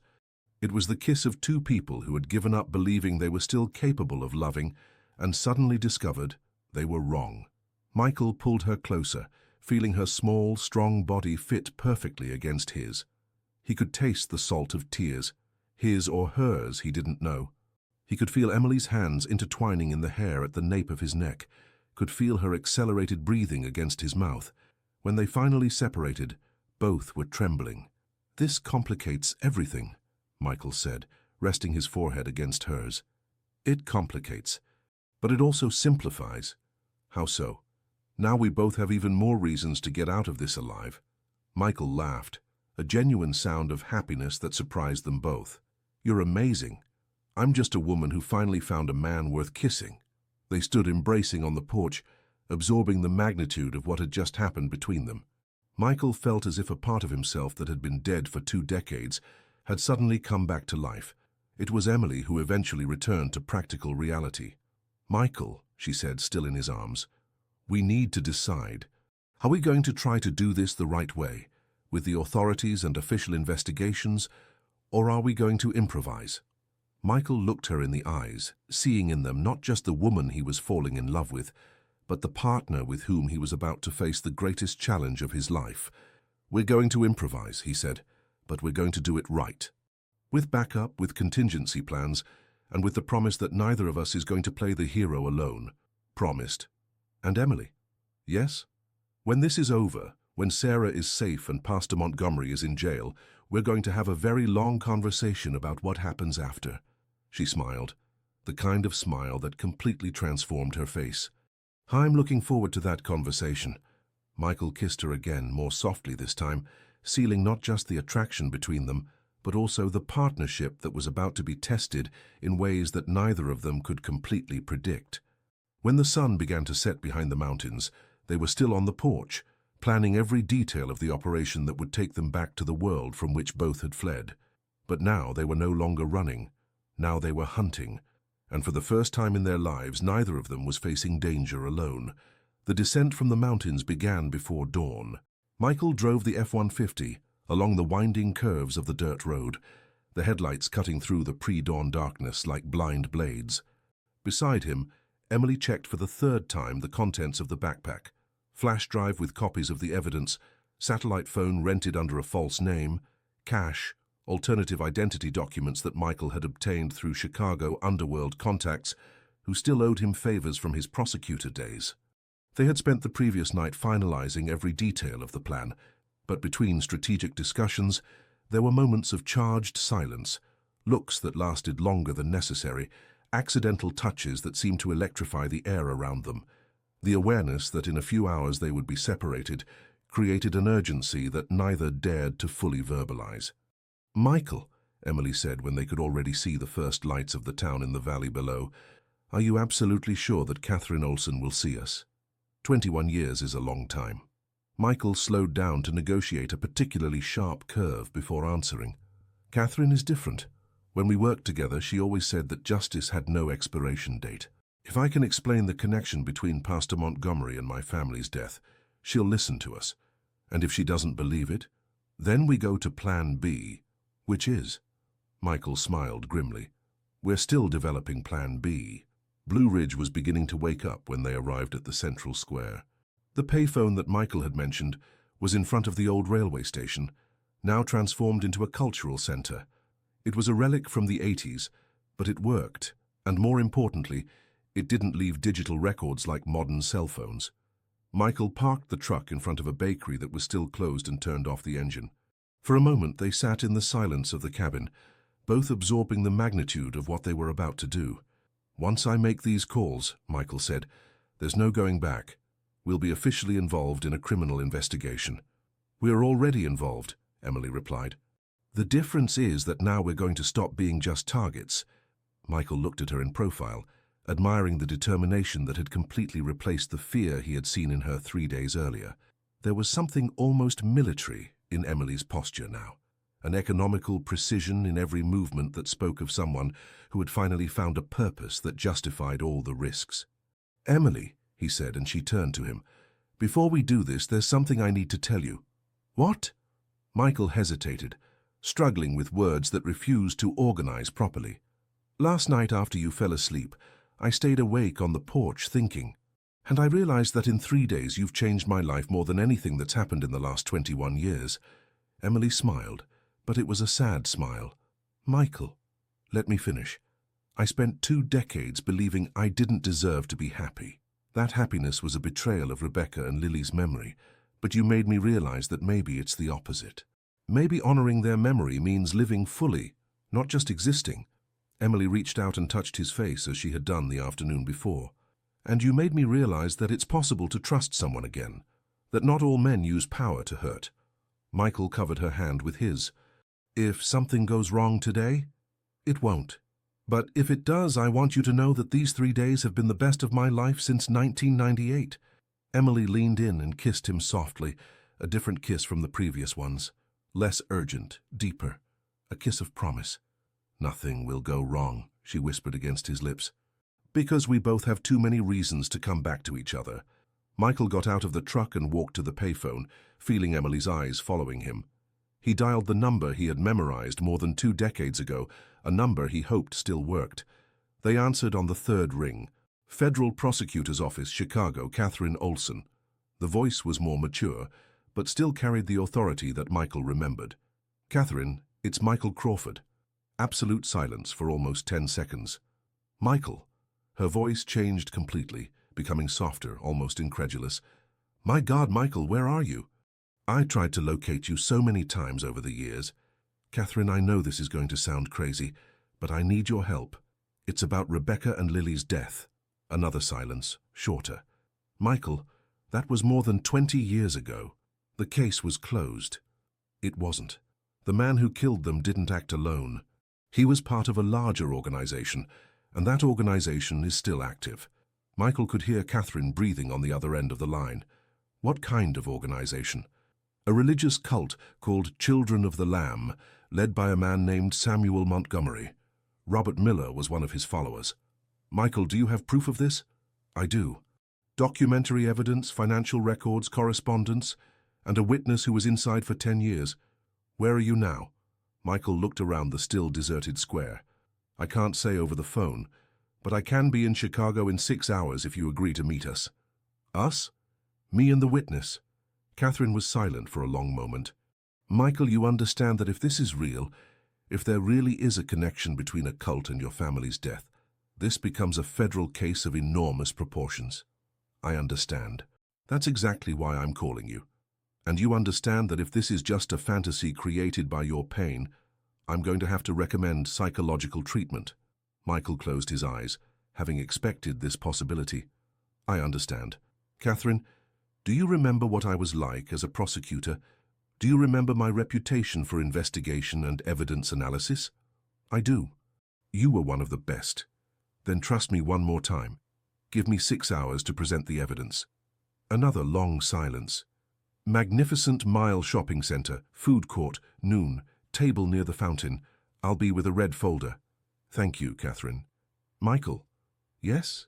If this is real, if you really found a connection that all of us missed at the time, this could change everything. I know. Michael hung up the phone and returned to the truck, where Emily was waiting with an anxious expression. Did you get it? I did. Meeting at noon in Chicago. And the second call? Michael returned to the payphone and dialed another memorized number. This one answered on the first ring. Detective Mark Thompson. Mark, it's Michael Crawford. Michael. Man, it's been how long? Where have you been hiding? It's a long story. Mark, do you still work with cults and extremist groups? Mark's voice immediately became more serious. I do. Why? Have you heard of an organization called Children of the Lamb? I have. We've had a dossier on them for about 5 years. Rural community near Springfield, led by a certain Samuel Montgomery. Several reports over the years, but we've never managed to get enough evidence for an operation. Michael felt his heart race. Mark, I have the evidence. What kind of evidence? The kind that can dismantle the entire operation. Financial records, documentation of abuse, lists of minors involved. Where did you get this? Michael looked at Emily through the glass of the cabin. I have a source who was inside for 10 years. Michael, are you kidding me? I've never been more serious in my life. Mark, they have a minor, 17 years old, who's going to be forced into religious marriage with the leader at the end of the month. If we don't act now... Damn. Can you be in Jefferson City today? I can be wherever you need. Regional Police Station, 5 Points at 5 in the afternoon. Bring everything you have. Mark? Yes? This will require a coordinated operation with the FBI. It's big.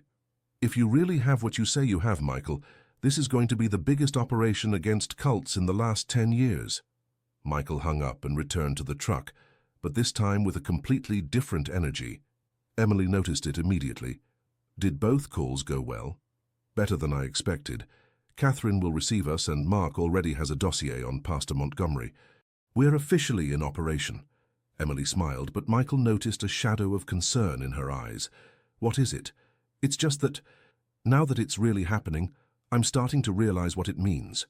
Once we present this evidence, once the authorities are officially involved, Pastor Montgomery will know that we're no longer just two fugitives. We're a real threat. Michael started the truck's engine. That means he'll intensify his efforts to find us. It means he'll stop playing games. They drove in silence for a few miles, each absorbed in their own thoughts. The road to Chicago stretched ahead, like both a promise and a threat. It was Emily who first noticed the car. "Michael," she said softly, "how long has that white truck been behind us?" Michael looked in the rearview mirror. The pickup was about 200 yards back, maintaining a constant distance even when Michael changed speed. "Since we left town," he replied, feeling tension return to his shoulders. "Do you think—" "I don't know. It could be a coincidence." Michael gradually increased speed. The truck accelerated too, maintaining the same distance. "It's not a coincidence," Emily said, her voice taking on the controlled coolness that Michael was learning to recognize as her combat mode. "What do we do?" Emily was already turning in the seat, looking for something in the backpack. "Do you have any weapons besides the shotgun that stayed in the cabin?" "No." "Then we improvise." Michael saw a sign indicating a gas station 2 miles ahead. "If we stop in a public place." "They won't do anything at a gas station, but they won't leave either." "So what's the plan?" Emily checked the satellite phone. "Do you know alternative roads to Chicago?" "Some." "Then let's test if they're really following us." Michael exited the main highway at the next exit, taking a smaller road that snaked through countryside towns. The truck followed them. "Confirmed," Emily said. "They're following us." "How many people can you see?" Emily used the side view mirror to observe the vehicle behind them. "2 men in front. I can't see if there's anyone else in the back seat." Michael accelerated more, and the F-150 responded well in the curves of the secondary road. But the truck behind them was also fast, and seemed to be driven by someone who knew this kind of pursuit very well. "Michael," Emily said, "I need to tell you something." "Now?" "Especially now." Michael glanced at her quickly before returning his attention to the road. "Pastor Montgomery doesn't work alone. He has a network of people in the towns, collaborators who don't live in the community but help with logistics, information, recruitment. You think he located us through this network?" "I think he never lost sight of us." The implication of Emily's words hit Michael like a punch. "You mean he knew where we were all along? I mean that maybe he allowed us to meet, that maybe our encounter on the road wasn't as accidental as we thought." Michael felt the world spin around him. "Emily, that would mean that he's playing a much more complex game than we imagined, and that maybe we're the pieces, not the players." The truck behind them was approaching rapidly now, clearly trying to force a stop. Michael could see in the rearview mirror that the driver was gesturing for him to pull over. "We're not stopping," Michael said. "I agree, but they have the advantage. They know the region better than we do." Michael saw a sign indicating a town called Crystal Springs 15 miles ahead. "If we can reach the town—" "Michael, look!" Emily pointed ahead. Another pickup, this one blue, was coming towards them in the opposite lane, clearly trying to block the road. "Damn," Michael muttered, stepping hard on the accelerator. The F-150 roared, quickly gaining speed. Michael rapidly calculated the distances. The blue pickup was about 500 yards away, coming at about 50 miles per hour. They were at 75. It would be tight, but maybe they could pass before the blockade was complete. "Michael, careful!" The truck behind them had accelerated drastically and was trying to hit the back of the F-150. Michael swerved to the left, using the dirt shoulder to avoid the impact. "They're not playing around," Emily said, checking that her seatbelt was well fastened. The blue pickup ahead was getting closer and closer. Michael could see 2 men in the cabin, one of them talking on a radio. "Hold tight," Michael said.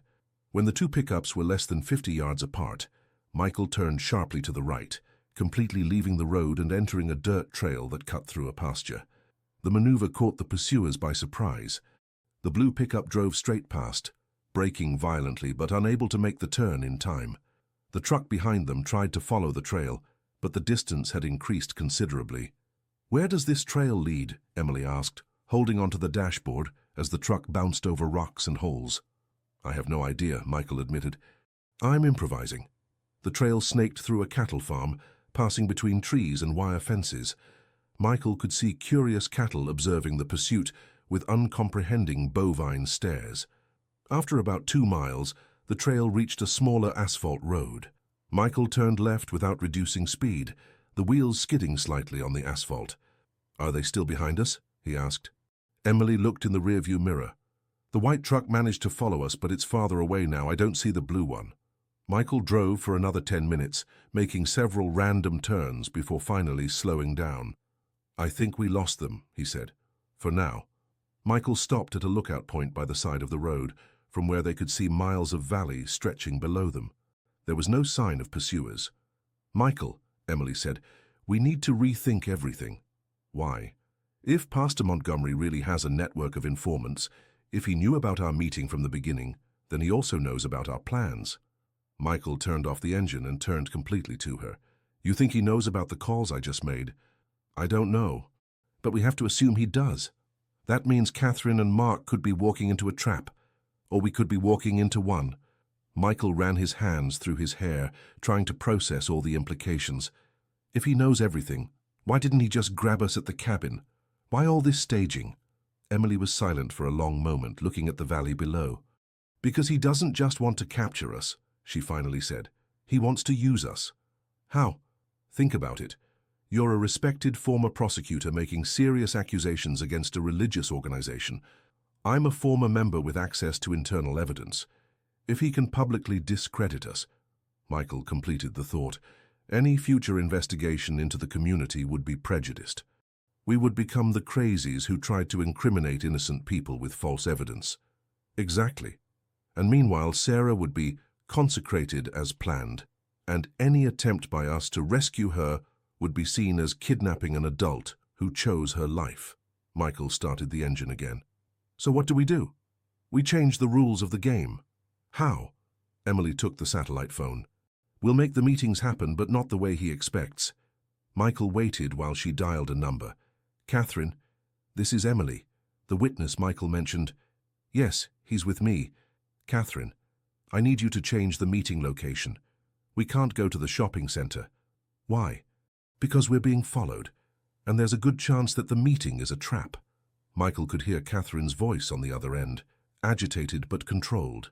"I understand your concern," Emily continued, "but you need to trust us. Choose a location that you know well, where you have complete control of the situation, and come armed." Pause. "Thank you." "Yes, we'll be there." Emily hung up and immediately dialed another number. "Detective Thompson, this is Michael's witness. Yes, I know you were expecting just him. Mark, change of plans. We can't go to the police station. It's too dangerous." Another quick and tense conversation. "Perfect. 2 o'clock, thank you." Emily hung up and turned to Michael. "New schedule. Catherine at 2 in the afternoon at a cafe in Naperville that she's known for 20 years. Mark at 4 at a private property of his near Roller. Locations they control. And where, if something goes wrong, they have backup." Michael put the truck in motion again. "Emily, there's something I need to ask you." "What?" "If Pastor Montgomery really orchestrated our meeting, if he's playing a much more complex game than we imagined, do you still think we can win?" Emily looked at him with an intensity that surprised him. "Michael, I spent 10 years being manipulated by this man. 10 years believing he was smarter, more powerful, more connected with divine forces than any ordinary person could be. And I discovered that in the end, he's just a man. Intelligent, yes. Manipulative, for sure. But still, just a man. And men make mistakes." "What kind of mistakes?"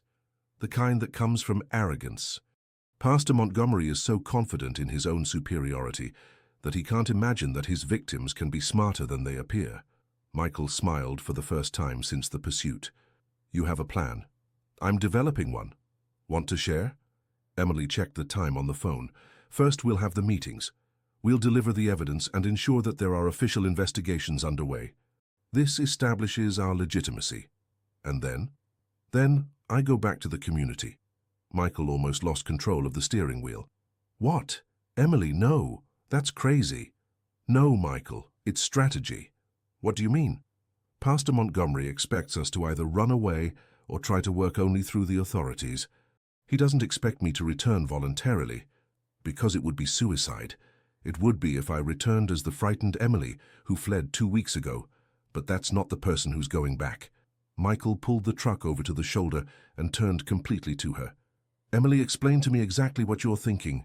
I'll go back as someone who found the light. Someone who spent 2 weeks in the outside world and realized that Pastor Montgomery was right all along, that life outside the community is empty and sinful.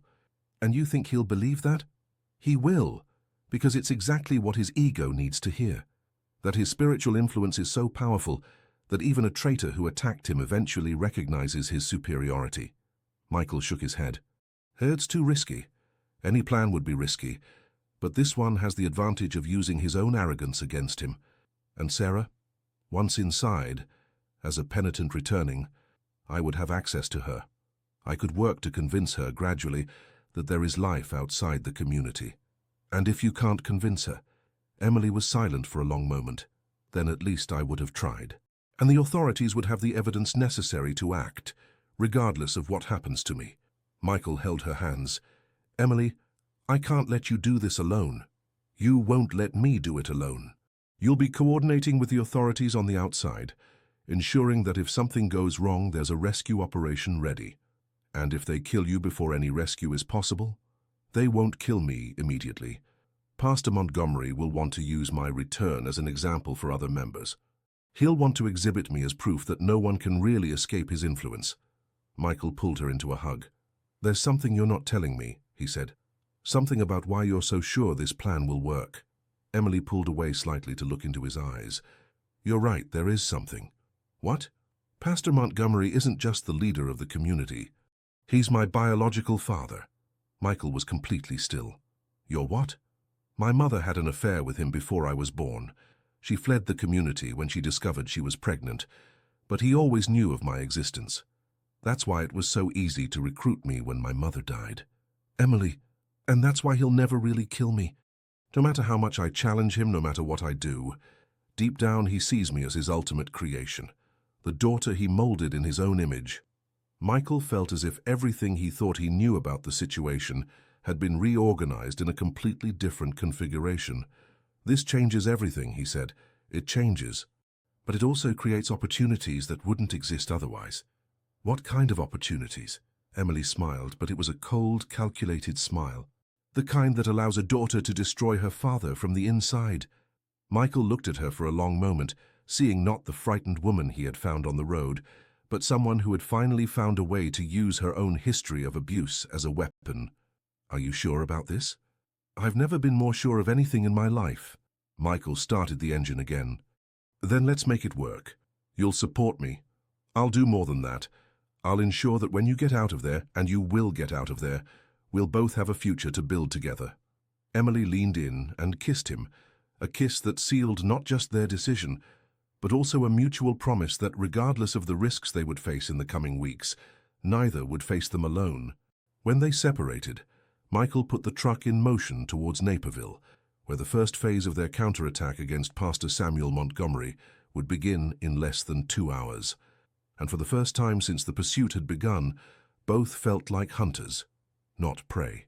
The Sweet Life Cafe in downtown Naperville was an old and familiar establishment that Catherine Olson had frequented since her college days. Dark wooden tables, walls covered with black and white photos of the old city, and a persistent smell of roasted coffee that permeated even the floral curtains. Michael recognized her immediately when she entered at 2 o'clock sharp. Grey hair cut in an elegant bob, impeccable navy blue suit, and the same penetrating eyes he remembered from the courtrooms. Catherine had changed, of course. 21 years leave marks on any person. But the posture was the same. Straight shoulders, measured steps, the confidence of someone who had spent decades navigating the corridors of the American judicial power. She carried a brown leather folder and a cell phone that wouldn't stop vibrating. Michael stood up when she approached the table in the back that they had chosen, away from the windows and with a clear view of all entrances. "Catherine," he said, extending his hand. She studied him for a moment before accepting the greeting, and Michael saw the discreet shock in her eyes. He knew how he must look. Thinner, grayer hair, deep lines around his eyes that spoke of 2 decades of self-imposed pain. But there was also something different now, an energy that hadn't existed for years. "Michael," Catherine said, and her voice carried a mixture of sadness and relief. "My God, how you've changed." "The years haven't been kind," he admitted. "They haven't indeed. But there's something different now, in your eyes." Michael turned slightly to Emily, who had remained seated, watching the interaction with silent attention. "Catherine, this is Emily, the witness I mentioned." Catherine extended her hand to Emily, and Michael noticed the moment when the federal prosecutor switched to her professional mode, evaluating, cataloguing, measuring the credibility of the person in front of her. "Emily," Catherine said, sitting across from them. "Michael told me you were inside the organization for 10 years. "Yes," Emily replied, her voice calm but firm. "From 15 to 25 years old. I escaped 2 weeks ago." Catherine opened the folder and took out a small digital recorder. "Do you mind if I record our conversation for official purposes?" Michael and Emily exchanged a look and nodded. "Catherine," Michael said, "before we begin, there's something you need to know. We believe we're being followed.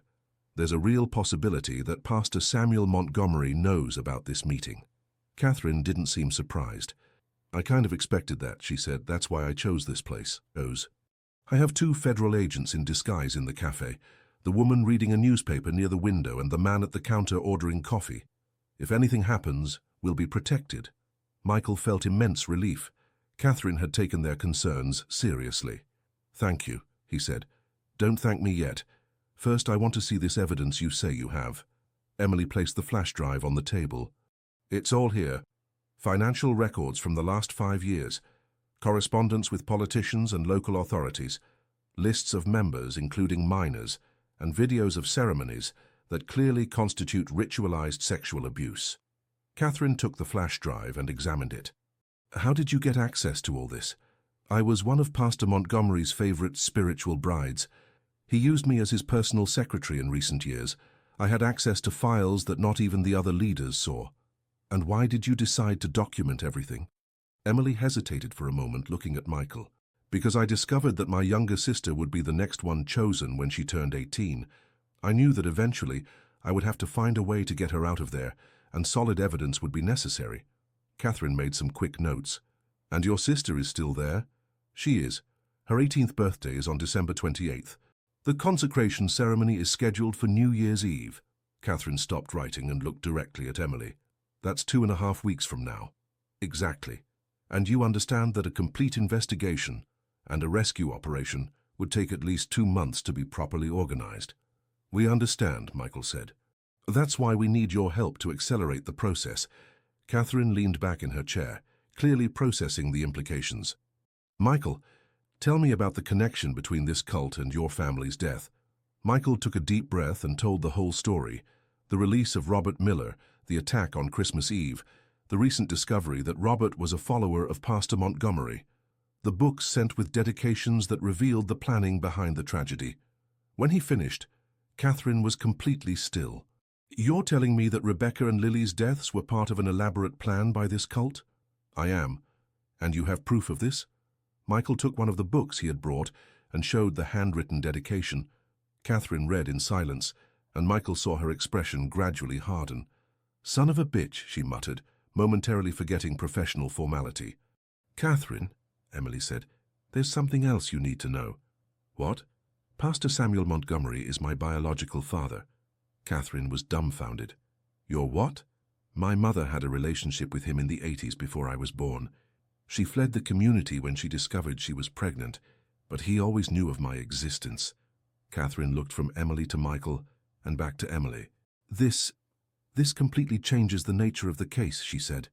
"If he's your father and if he forced you into sexual relationships—" "It's ritualized incest," Emily completed, "and there's documentation that he did the same thing with other biological daughters over the years." Catherine stood up abruptly from the table. "Excuse me," she said. "I need to make a call."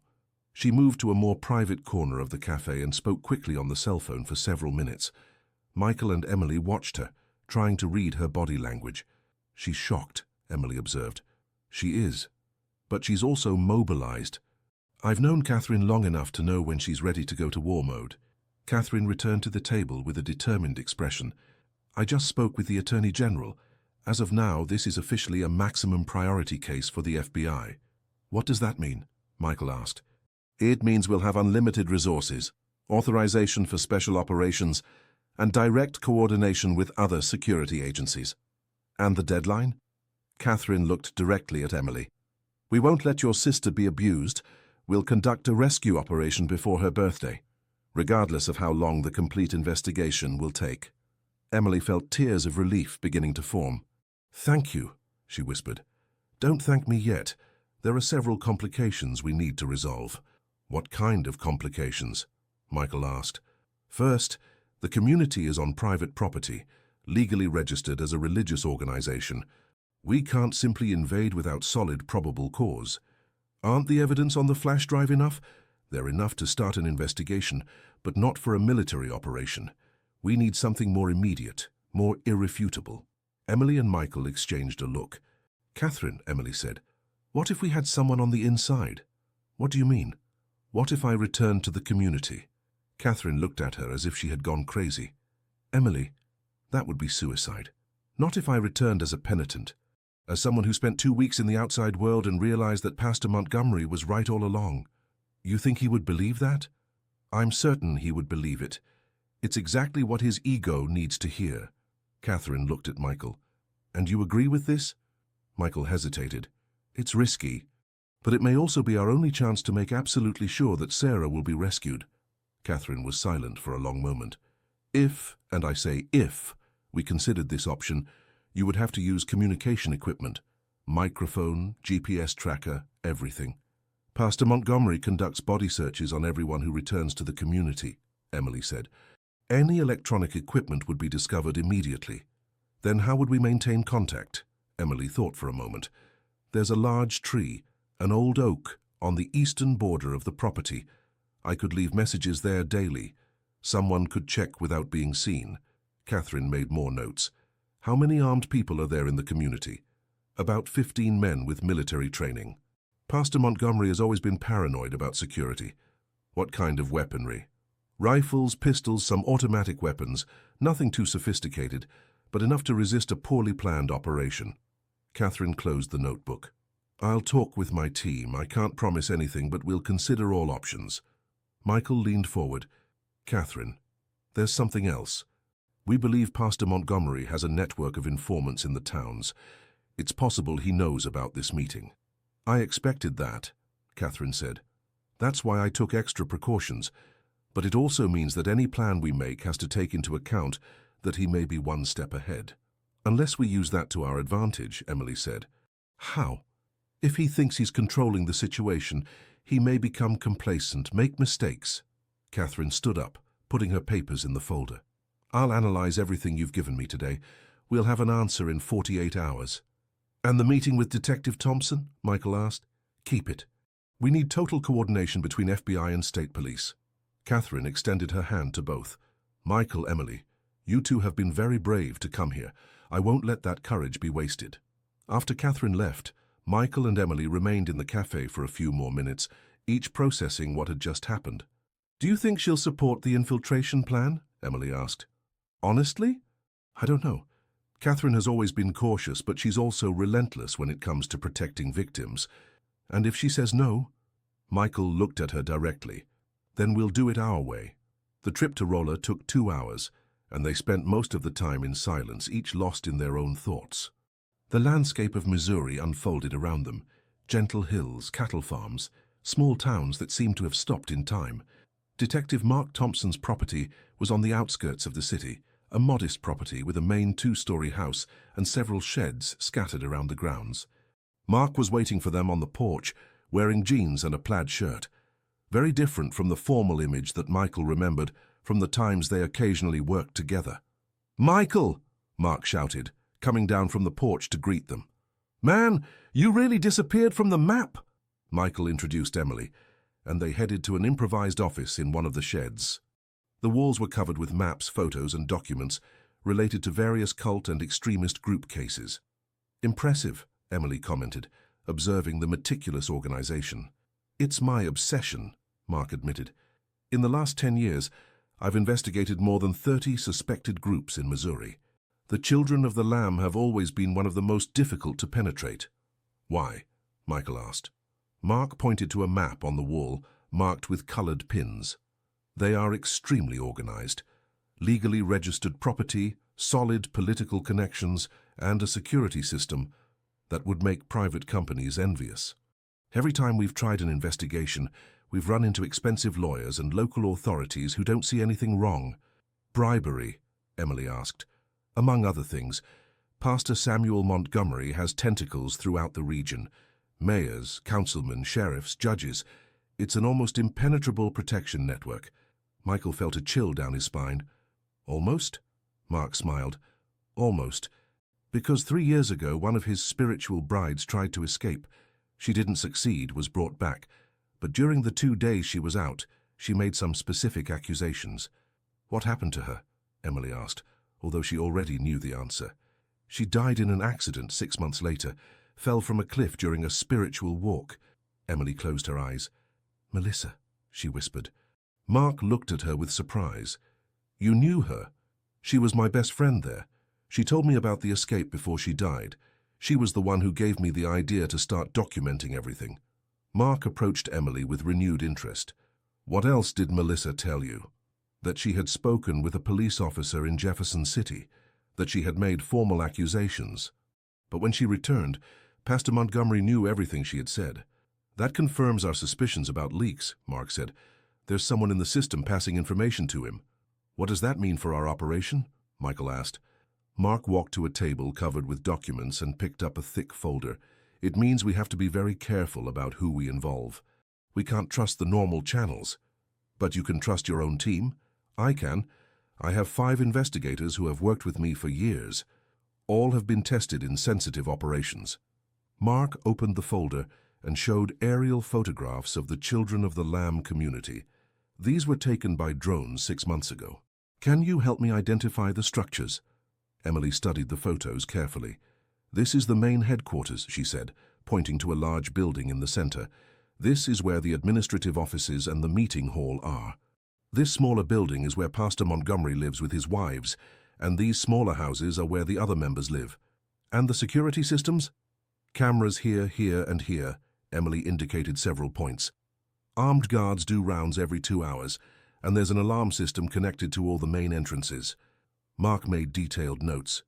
How many children are there in the community? 23, including Sarah, ages 5 to 17. And would they all be considered hostages in a rescue operation? Emily hesitated. That's the complicated part. Some of the older children are true believers. They would resist any attempt at rescue, including Sarah. Especially Sarah. Michael approached the table. Mark, what would be your recommendation for an operation like this? Mark studied the photos for a moment. Honestly, a frontal military operation would be a disaster. Too many variables, too many civilians, too much potential for innocent deaths. And an infiltration.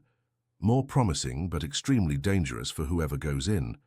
Emily leaned over the table. And what if the person going in was someone Pastor Montgomery would never suspect? What do you mean? Me, returning as a repentant penitent. Mark looked at her with incredulity. Are you serious? Completely. Emily, you understand that if he discovers it's a farce, you die. There's no second chance with men like Pastor Montgomery. I understand. But I also understand that it's the only way to guarantee that Sarah gets out of there alive. Mark walked to the window, looking at the fields beyond the property. If, and I say if, we considered this option, we would need an infallible backup plan. Constant communication, rescue team ready, perfect timing. Would you help? Michael asked. Mark turned to them. You two saved my career once, Michael. Remember the case of the drug dealers in Hot Springs? Your information prevented me from making a mistake that would have cost me my job. Michael nodded, vaguely remembering the case. So yes, I would help, but with conditions. What conditions? First, total coordination with the FBI. This can't be an isolated state police operation. We already spoke with Catherine Olson, Michael said. She's coordinating on the federal side. Good. Second condition, if at any time the situation becomes unsustainable, we abort. We won't sacrifice lives for pride. We agree, Emily said. And third condition, I want complete access to the evidence you have. I need to understand exactly what we're dealing with. Emily handed a copy of the flash drive. It's all there. Mark took the device and connected it to a laptop. I'll analyze this tonight. If the evidence is as solid as you say, we can start planning an operation for next week. Next week? Michael asked, surprised. Michael, if the girl is going to be abused on December 28th, we can't wait. Each day that passes increases the risk. Emily felt a mixture of hope and terror. That means I would enter the community when? Probably next weekend. That would give you a week to establish your cover and have access to the girl before the ceremony. Michael held Emily's hand under the table. 1 week, he murmured. 1 week, she confirmed. They spent 2 more hours at Mark's property, reviewing maps, discussing strategies, and establishing communication protocols. When they finally left, the sun was setting behind the hills, painting the sky in colors that reminded Michael of the sunsets at the mountain cabin. "Where to now?" Emily asked when they were back on the road. "Hotel," Michael said. "We need a safe place to spend the night and process everything that happened today." They stopped at a discreet hotel at the exit of Rolla, registering as a couple on their honeymoon. The room was simple but clean, with a double bed, a small television, and a window overlooking the parking lot. Michael locked the door with the security chain and closed the curtains. Emily sat on the edge of the bed, suddenly exhausted from the emotional intensity of the day. "It's really happening," she said. 1 week. Michael sat beside her. "Are you still sure you want to do this?" Emily looked into his eyes. "I am, but I'm also terrified. It's natural. Anyone would be." "Michael," she said, turning completely to him, "there's something I need to tell you before we get into this." "What?" "I've never felt for anyone what I feel for you." The words came out simple, honest, without adornment. Michael felt something contract in his chest. "Emily, let me finish. I know we've only known each other for 4 days. I know we're in a completely abnormal situation, but I also know that when I see you, when you touch me, when you look at me, it's as if I finally understand what normal people feel when they talk about love." Michael pulled her closer. "You think it's just you? You think it's not hard for me too to accept that in 4 days a stranger managed to do what 21 years of solitude couldn't? What? Make me want to live again, not just exist, but really live." Emily smiled through the tears that were beginning to form. "So it's not crazy." "It's completely crazy," Michael said, smiling too. "And it's the most real thing that's happened to me in decades." They kissed, and this time there was no urgency, no desperation. It was a kiss of promise, of 2 people who had found something precious and were determined to protect it. When they separated, Emily rested her forehead against his. "Michael, if something goes wrong next week—" "It won't. But if it does, I want you to know that these 4 days have been the best of my life. All of it." Michael kissed her again, more intensely this time. "Nothing will go wrong," he murmured against her lips. "Because I can't lose you now that I've finally found you." They spent the night making love with a desperate tenderness, as if they could record each touch, each kiss, each whisper in memory to sustain what was to come. And when dawn arrived, both knew that their lives had changed forever, regardless of what the next days would bring. Because sometimes love is born not despite danger, but because of it. And sometimes the most broken people are exactly the ones who can repair each other. What they didn't know was that Pastor Samuel Montgomery had planned exactly this. The gate of the Children of the Lamb community opened slowly, like the mouth of a predator receiving its prey back. Emily walked along the dirt road she knew so well, carrying only a small backpack and an expression of studied humility. She had rehearsed every gesture, every word, every inflection of voice during the 3 days of intensive preparation with Catherine and Mark. But now, with the familiar smell of incense and damp earth filling her nostrils, she felt the primitive terror of voluntarily returning to the hell she had sworn never to set foot in again. Michael watched her from a camouflaged position 2 miles away, using military binoculars borrowed from Mark's team. Through the lens, he saw Emily being received by 2 armed guards, who escorted her to the main headquarters. His heart hammered so hard that he feared the federal police officers hidden in the bushes around him might hear. "She's in," he murmured into the radio. "Confirmed," Catherine's voice replied through the earpiece. "From now on, total radio silence until the agreed signal." It was Saturday, December 21st, 7 days before Sarah's birthday. 7 days for Emily to convince a brainwashed sister that there was life beyond the walls of the community. 7 days to discover enough information to justify a rescue operation. 7 days to survive in the presence of the man who had orchestrated the destruction of 2 families. Inside the main headquarters, Emily was led to the office she knew so well. The walls were still covered with photographs of Pastor Montgomery with local authorities, fake religious certificates and astrological maps that he used to impress naive visitors. But there was something different in the air, a tension, an expectation, as if the entire community was awaiting something special. Pastor Samuel Montgomery, entered the office with the theatrical presence that Emily remembered perfectly. At 60, he was still an imposing man. Tall, grey hair combed back, penetrating blue eyes that seemed to see through people. He wore his white ceremonial robes as if he knew exactly the psychological effect they caused. "My lost daughter," he said, his voice laden with an emotion that could be genuine or completely fabricated. "You've come home." Emily knelt on the floor, as she had been trained to do for 10 years. "Pastor," she said, her voice broken by rehearsed emotion, I made a terrible mistake. The world out there is exactly as you always said, empty, sinful, without purpose." Pastor Montgomery approached and placed his hand on her head in a gesture that seemed like a blessing, but that Emily knew was domination. "Tell me about your suffering, child. Let the pain of separation from God purify your soul." Emily began to recite the story she had memorized. 2 weeks of hunger, cold, loneliness, and temptations from the devil, disguised as freedom. She spoke of men who tried to abuse her, of authorities who didn't care about her suffering, of nights sleeping on the street praying for God to forgive her.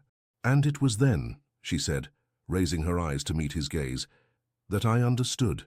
You didn't expel me from the community.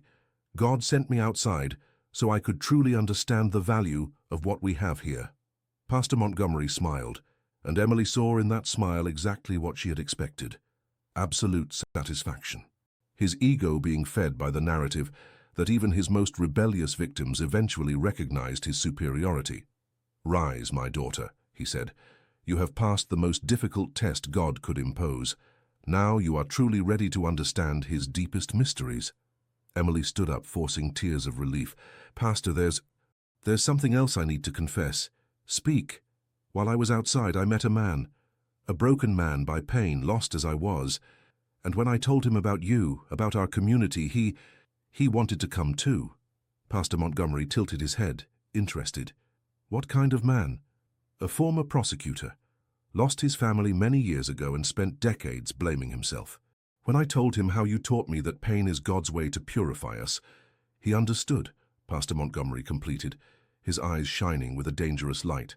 "Yes, he said he spent his whole life trying to serve man's justice, but now he wants to learn about divine justice. And where is this man now? Waiting. He didn't want to come with me because he said he needed to be sure I would be accepted back before exposing himself. But if you allow—" Pastor Montgomery walked to the window, looking at the courtyard where other community members worked on their daily tasks. "Michael Crawford," he said without turning. Emily felt her blood freeze but kept her expression neutral. "You know him. I know his story. The wife and daughter killed by a man he himself had released. 21 years of self-imposed guilt. He's a soul perfectly prepared for salvation." Pastor Montgomery turned to her with a smile that didn't reach his eyes. "In fact, my dear daughter, I was expecting this." "Expecting? Do you really think it was a coincidence to find him on the road? Do you think it was chance that he stopped to help you?" Emily felt as if the ground was opening beneath her feet. "Pastor, I don't understand." "Of course you do. You were always the smartest of my daughters. That's why I chose you for this special mission." "Mission?" Pastor Montgomery returned to the desk and opened a folder that Emily hadn't noticed before. From inside he took out photographs. Michael at the cabin, Michael at the cafe with Catherine, Michael at the property with Mark. "Did you really think I didn't know about every movement you made? Every call, every meeting, every passionate kiss in the hotel room?" Emily couldn't disguise the shock. "How?" "Because I have eyes and ears in places you can't even imagine. Because I planted you in his path exactly when and where I knew he would pass. Because this whole romantic story of 2 wounded hearts meeting was orchestrated by me from the first moment." Emily felt nausea rising in her throat. "Why?" "Because Michael Crawford is the final piece of my puzzle, dear daughter. The man who released the instrument God used to give me 2 perfect victims 21 years ago. Now he will be the instrument that will give me total access to the American judicial system." "I don't understand." Pastor Montgomery approached her again, and this time his presence was purely threatening. "A respected former prosecutor, apparently converted to our faith, publicly testifying about how he found true peace in our community. Imagine the propaganda value. Imagine the doors that would open. And if he refuses? Oh, but he won't refuse. Because you will convince him. Because he will do anything to save the woman he fell in love with. Even if that woman never had a choice about falling in love with him. Emily tried to process what she was hearing. The whole story, the whole romance, the whole connection she had felt with Michael. Everything had been manipulated from the beginning. You forced me to feel... I didn't force anything, dear. I simply created the perfect conditions for you two to do exactly what I knew you would do.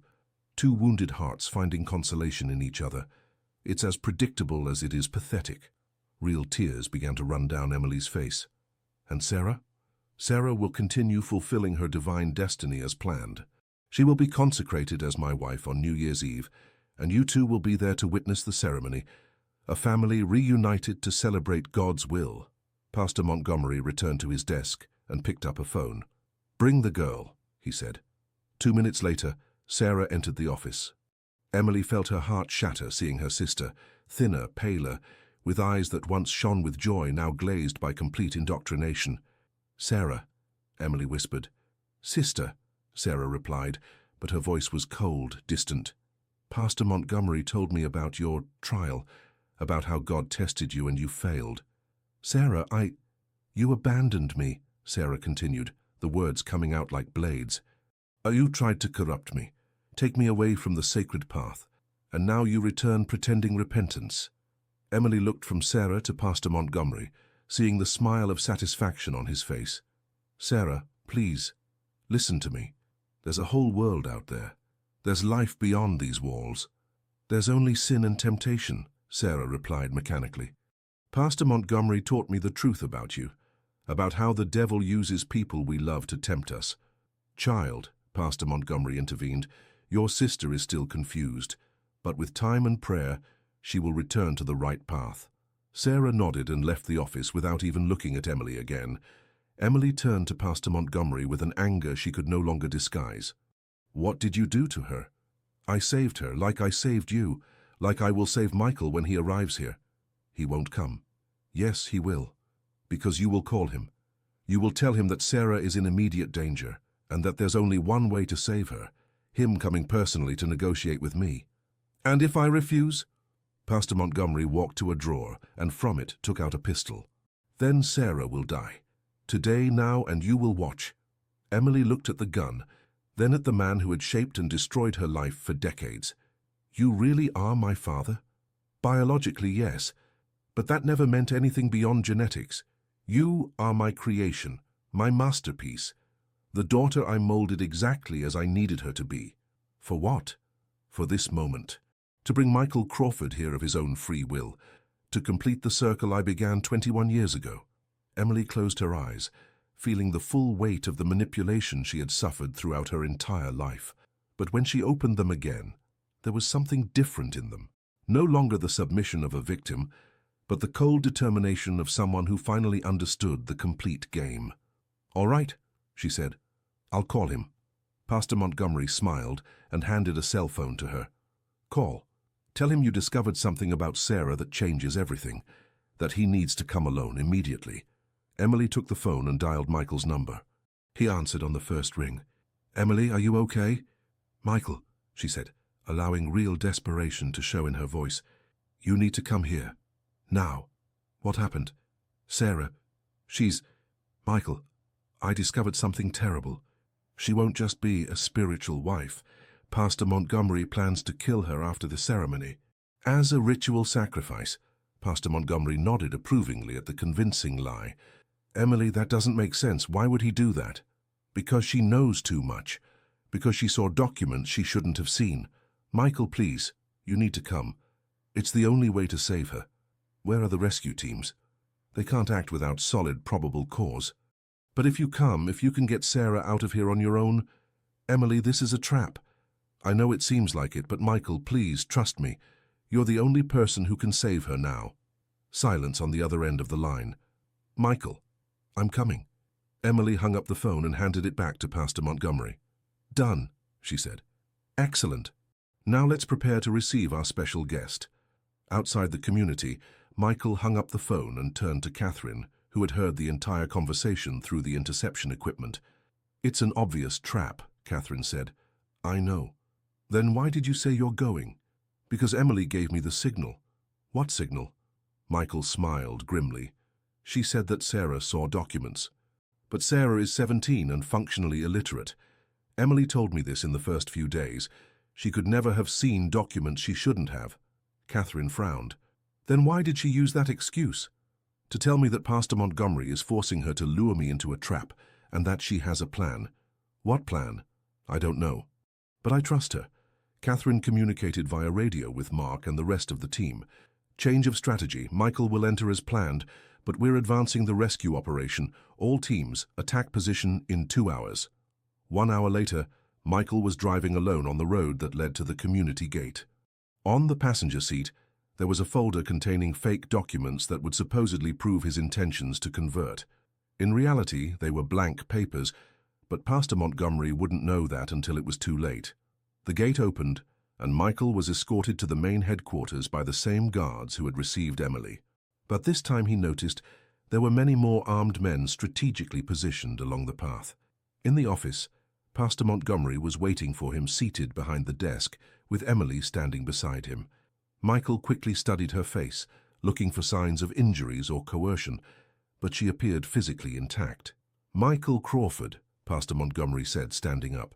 "Finally, we meet in person." "Pastor Montgomery," Michael replied, forcing courtesy into his voice.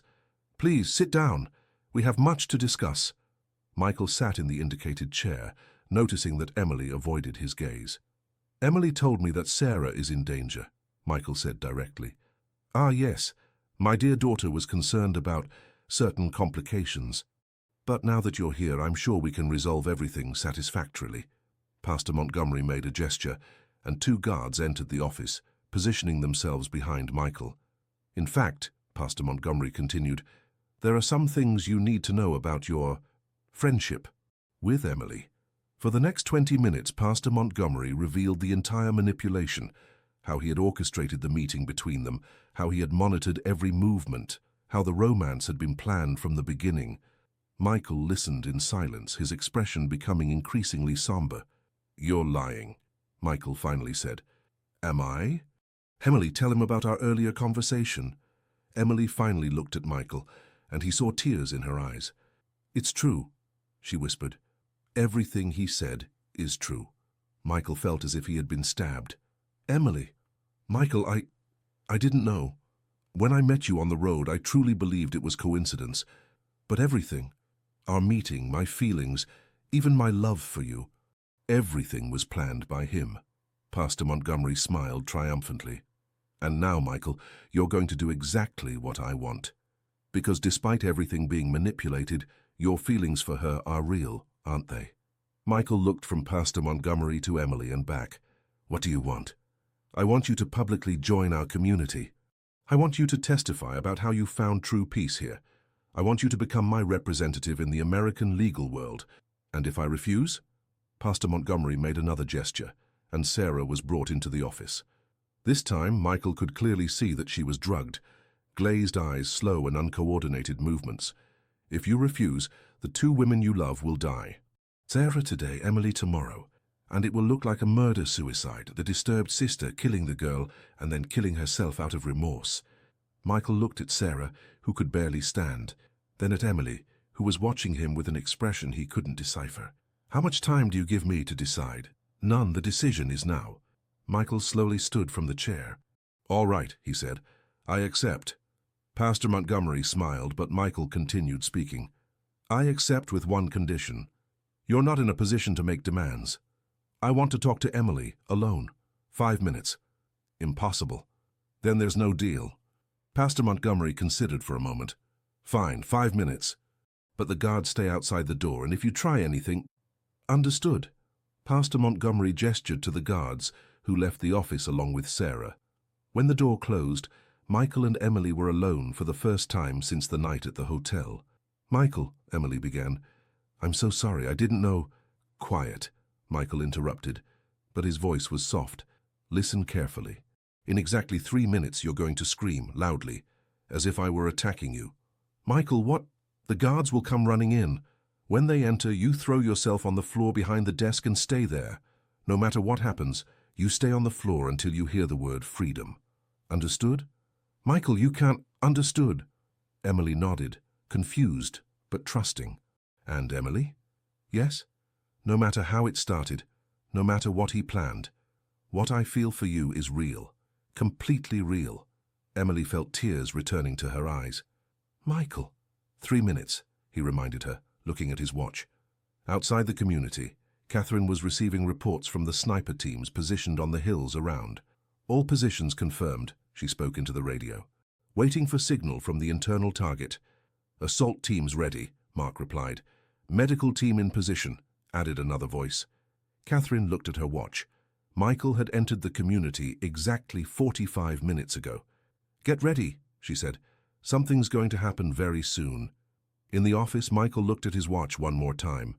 Now, he said. Emily screamed. The door opened violently, and the 2 guards entered with their weapons drawn. Emily threw herself on the floor behind the desk, as instructed. Pastor Montgomery entered right behind the guards. What's happening? He tried to attack me, Emily shouted from the floor. Pastor Montgomery looked at Michael, who was standing in the middle of the office with his hands